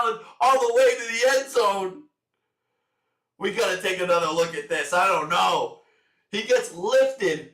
Oh my God, I want to know how that feels. You're getting crunched from either side. Hold on. Don't get crazy. Don't get crazy. But he's getting crunched. He's getting pushed from the back. He's getting pushed from the front. He's getting lifted by his lineman. No, he's down. He's down. Look at, but they do suplex him into the end zone. Does his butt touch? We're looking butt right here. We're looking butt. Does it touch?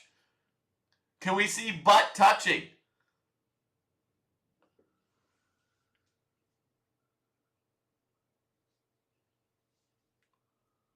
Can we see butt? We need to see butt in this. I don't know. Is his butt down? We can't really tell. He got suplexed in the end zone. We're looking for cheek to touch grass. Talk about grounding. You just run that same play back. Look, that's not good for Jacksonville. That's more time off the clock. This game looks like it's destined for overtime. If they got Little on the other side,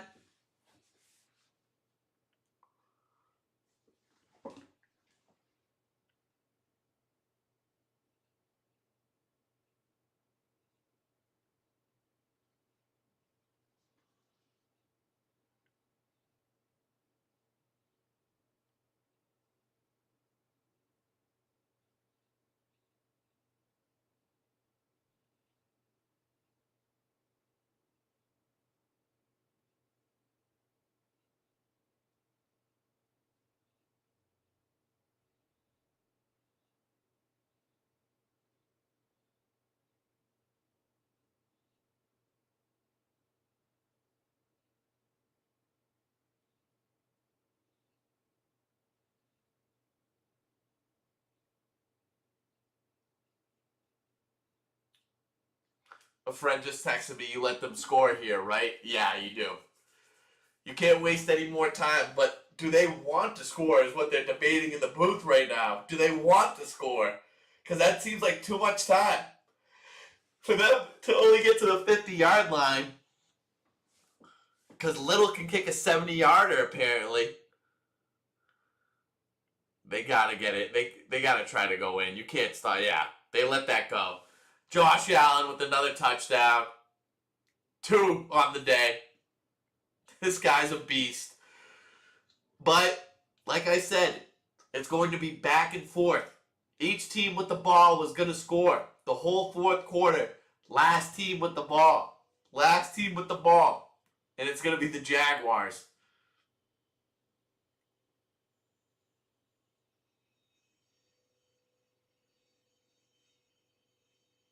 Two rushing touchdowns from Joshy.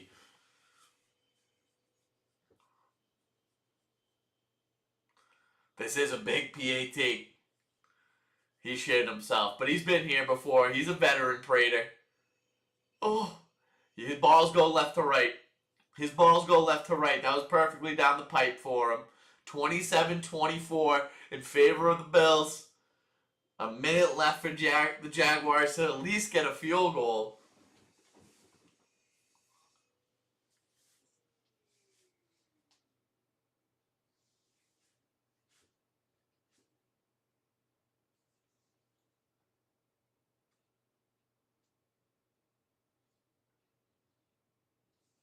But definitely, Tony said Tony Romo, not Tony Murr. But I would love to see Tony Murr and Tony Romo in the booth together.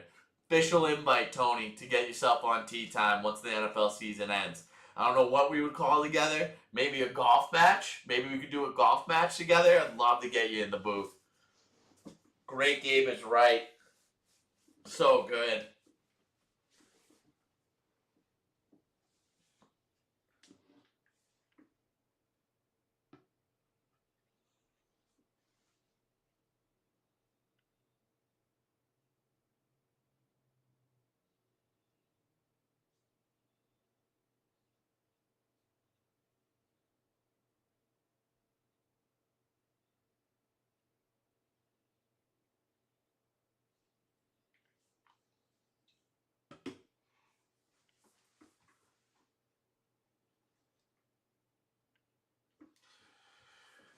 All right.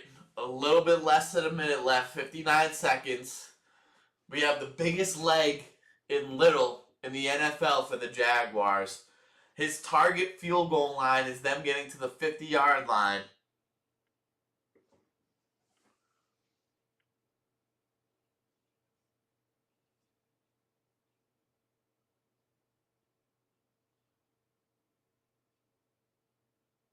Oh, they're throwing. Oh my God, it gets picked off. The Bills win the game just like that.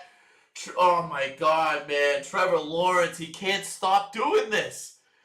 Critical play, and that's the difference between Trevor Lawrence and Josh Allen. Josh Allen gets it done like that. Trevor Lawrence, not so much. Bills move on. What a game! What a game!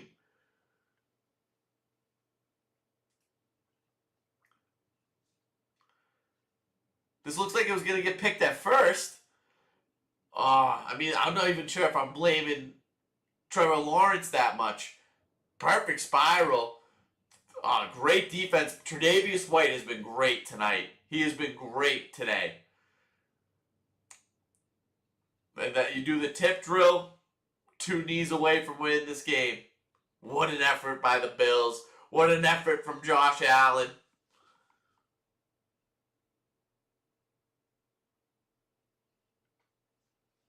Good point, Mac. It's a who's who. There it is. Josh Allen and the Bills move on. What a game. What a game. Oh, that hurts if you're Jacksonville. What a great season. It hurts for either someone had to lose that game. Neither team deserved it. And it takes a play like that. Man. Riley doesn't even let the clock strike 0. I understand you might be mad at me, Riley, but I'm just saying how on top of it you are. Horse race. Pick a number 1 through 6 like the sides of a die. First come, first serve in the chat. The Bills are moving on. The Bills beat the Jaguars. And the Bills are a very scary team. That is not. The prophecy continues. Let me see. Let me look at the Madden prophecy. What we had. Bills minus 1.5. That hit. Shakir, touchdown. That did not. Gabe Davis over yards. That hit in the over. I don't think the over hit. We were 2 for 2 that game. So total 7 and 4. 7 and 4 from the Madden bets. 2 more games left. 5 more bets. I mean, the Gabe Davis over yards and the Bills. So far, every spread, every game, Madden has been right on. And if you want to continue to follow that, they got the 49ers. We picked the 49ers from the Madden simulation earlier this week. What a game. Whew. I mean, it comes down to, in a game like that, it comes down to a little bit of the coaches, who's coaching who, playoff experience versus not, and also playoff experience versus not. Josh Allen, Trevor Lawrence. Trevor Lawrence is not going to get that done. Josh Allen is.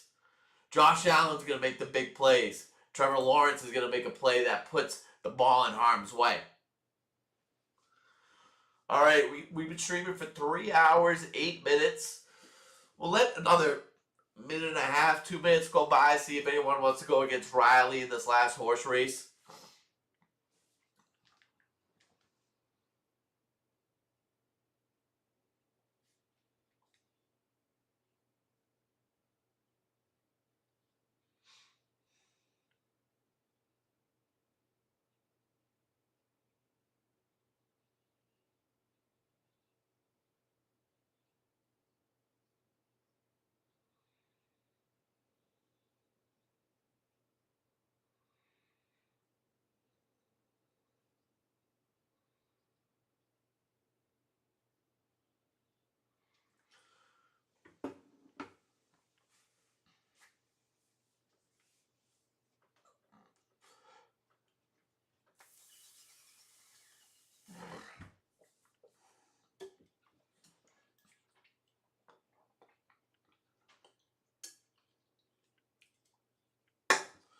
Anyone want to go against Riley? We'll give another 30 seconds out there. Otherwise, Riley, we'll do a horse race for you.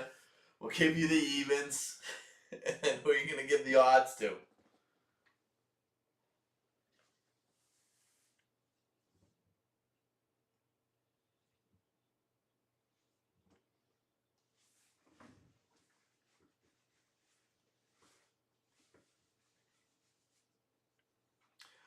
So I'm conflicted about how I feel about who won that game, because the prophecy said Bills. I like the Bills right there. I like the Bills for that reason. I had the future bet on the Bills, but I do not want to see the Bills in the playoffs as a Patriots fan. I would have rather go against the Jaguars. You want 3? Tony Murray Jr. wants 3. All right, 3 and 6. Final horse race of the day. Let's get it cracking, and then we'll wrap things up. We'll put this in position. This is what the floor looks like. If anyone was curious what the floor looks like, this is what the floor looks like. We'll get the horses in position.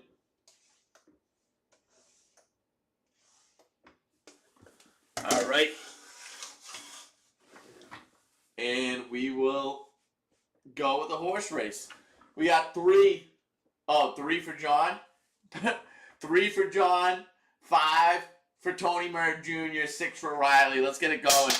That's a 3 for Jay Bird. Let's see if he can get his first horse race win. And that's a 5. Okay, that's Tony Murray Jr. on the board.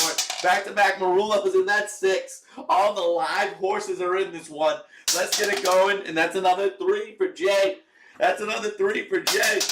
And a 1. No one cares about a 1 right now. No one cares about a 1, 2, or a 4. And there's another 1. 1 tied for the lead with Jay. 1 and 3 tied. And there's another 3. Jay moving and sliding across the board. Jay Bird, Johnny. And there's a 2. No one cares about a 2. No one cares about a 4 either. And there's another 2. 1, 2, and 3 have been moving nicely right now. The top of the order. And there's 5. Tony Murray Jr. He wants to get another dub on his horse race victory scale. There's 4. Moving up. No one cares about a 4, though. There's 6, Riley. There's 6. Now we got all the horses kind of in there. And there's another 5. The Marullo boys tied for the lead. There's the 3. 3 moving up. Johnny. Let's see if he can get his first horse race win atop the board. It doesn't count. Oh, it just stays on. That's a 4. It does not matter with the 4, but it's a close race nonetheless. It's a 3. Johnny's moving across the board. Nice 3-piece. And there's 6. Riley still in it. Riley tied for second place with Tony Murray Jr. There's 2. 2 moving into second place. 3-way tie. And there's a 1. 1 moving into second place. 4-way tie. And there's 2. 2 solo second right behind third. And there's 3 again. I mean, this is going to be a 3 race. We've seen it once. We've seen it before. Anyone who's getting out to a big lead, those are the horses that are winning. There's 5, though. Tony Murray Jr. is a guy that never says never. There's another 5. Okay, now he's sneaking up. Now he just won behind. And there's another 5. 3 5s in a row. The Marullo boys are tied. It's a 3 and 5 race at the moment. It's a 4. No one gives a shit about a 4. Come on, we want a 3. We want a 5. There's a 5. Tony Murray Jr. come from behind victory. 1 more to go. There's another 5 out of nowhere. Right when I said the horse race is over, that it's going to be 3. 5 comes away with the victory, and that's his second dub of the month. Tony Murray Jr. He wants a free bet for the Super Bowl. We like to make updates around here, and this update, it's a favorable one for the Marullos.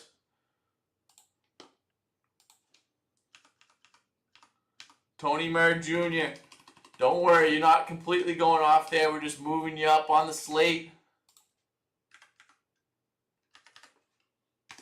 Tony Murray Jr. with the 2. TMJ with the 2. There you go. There you go. Okay, let's wrap things up. So, in terms of the AFC playoff picture, we got a little bit going on there. Hey, GG's. GG's in the chat from Riley. Way to pay respect, man. I love it. I did not want to see the Bills moving on, but the Bills do move on, and they could possibly play the Patriots later on. which I'm very afraid about. I don't think anyone could stop this Josh Allen guy. He's been doing what he wants on the football field, regardless of who's playing around him. This could be his time. My future bet still alive, though. I like that.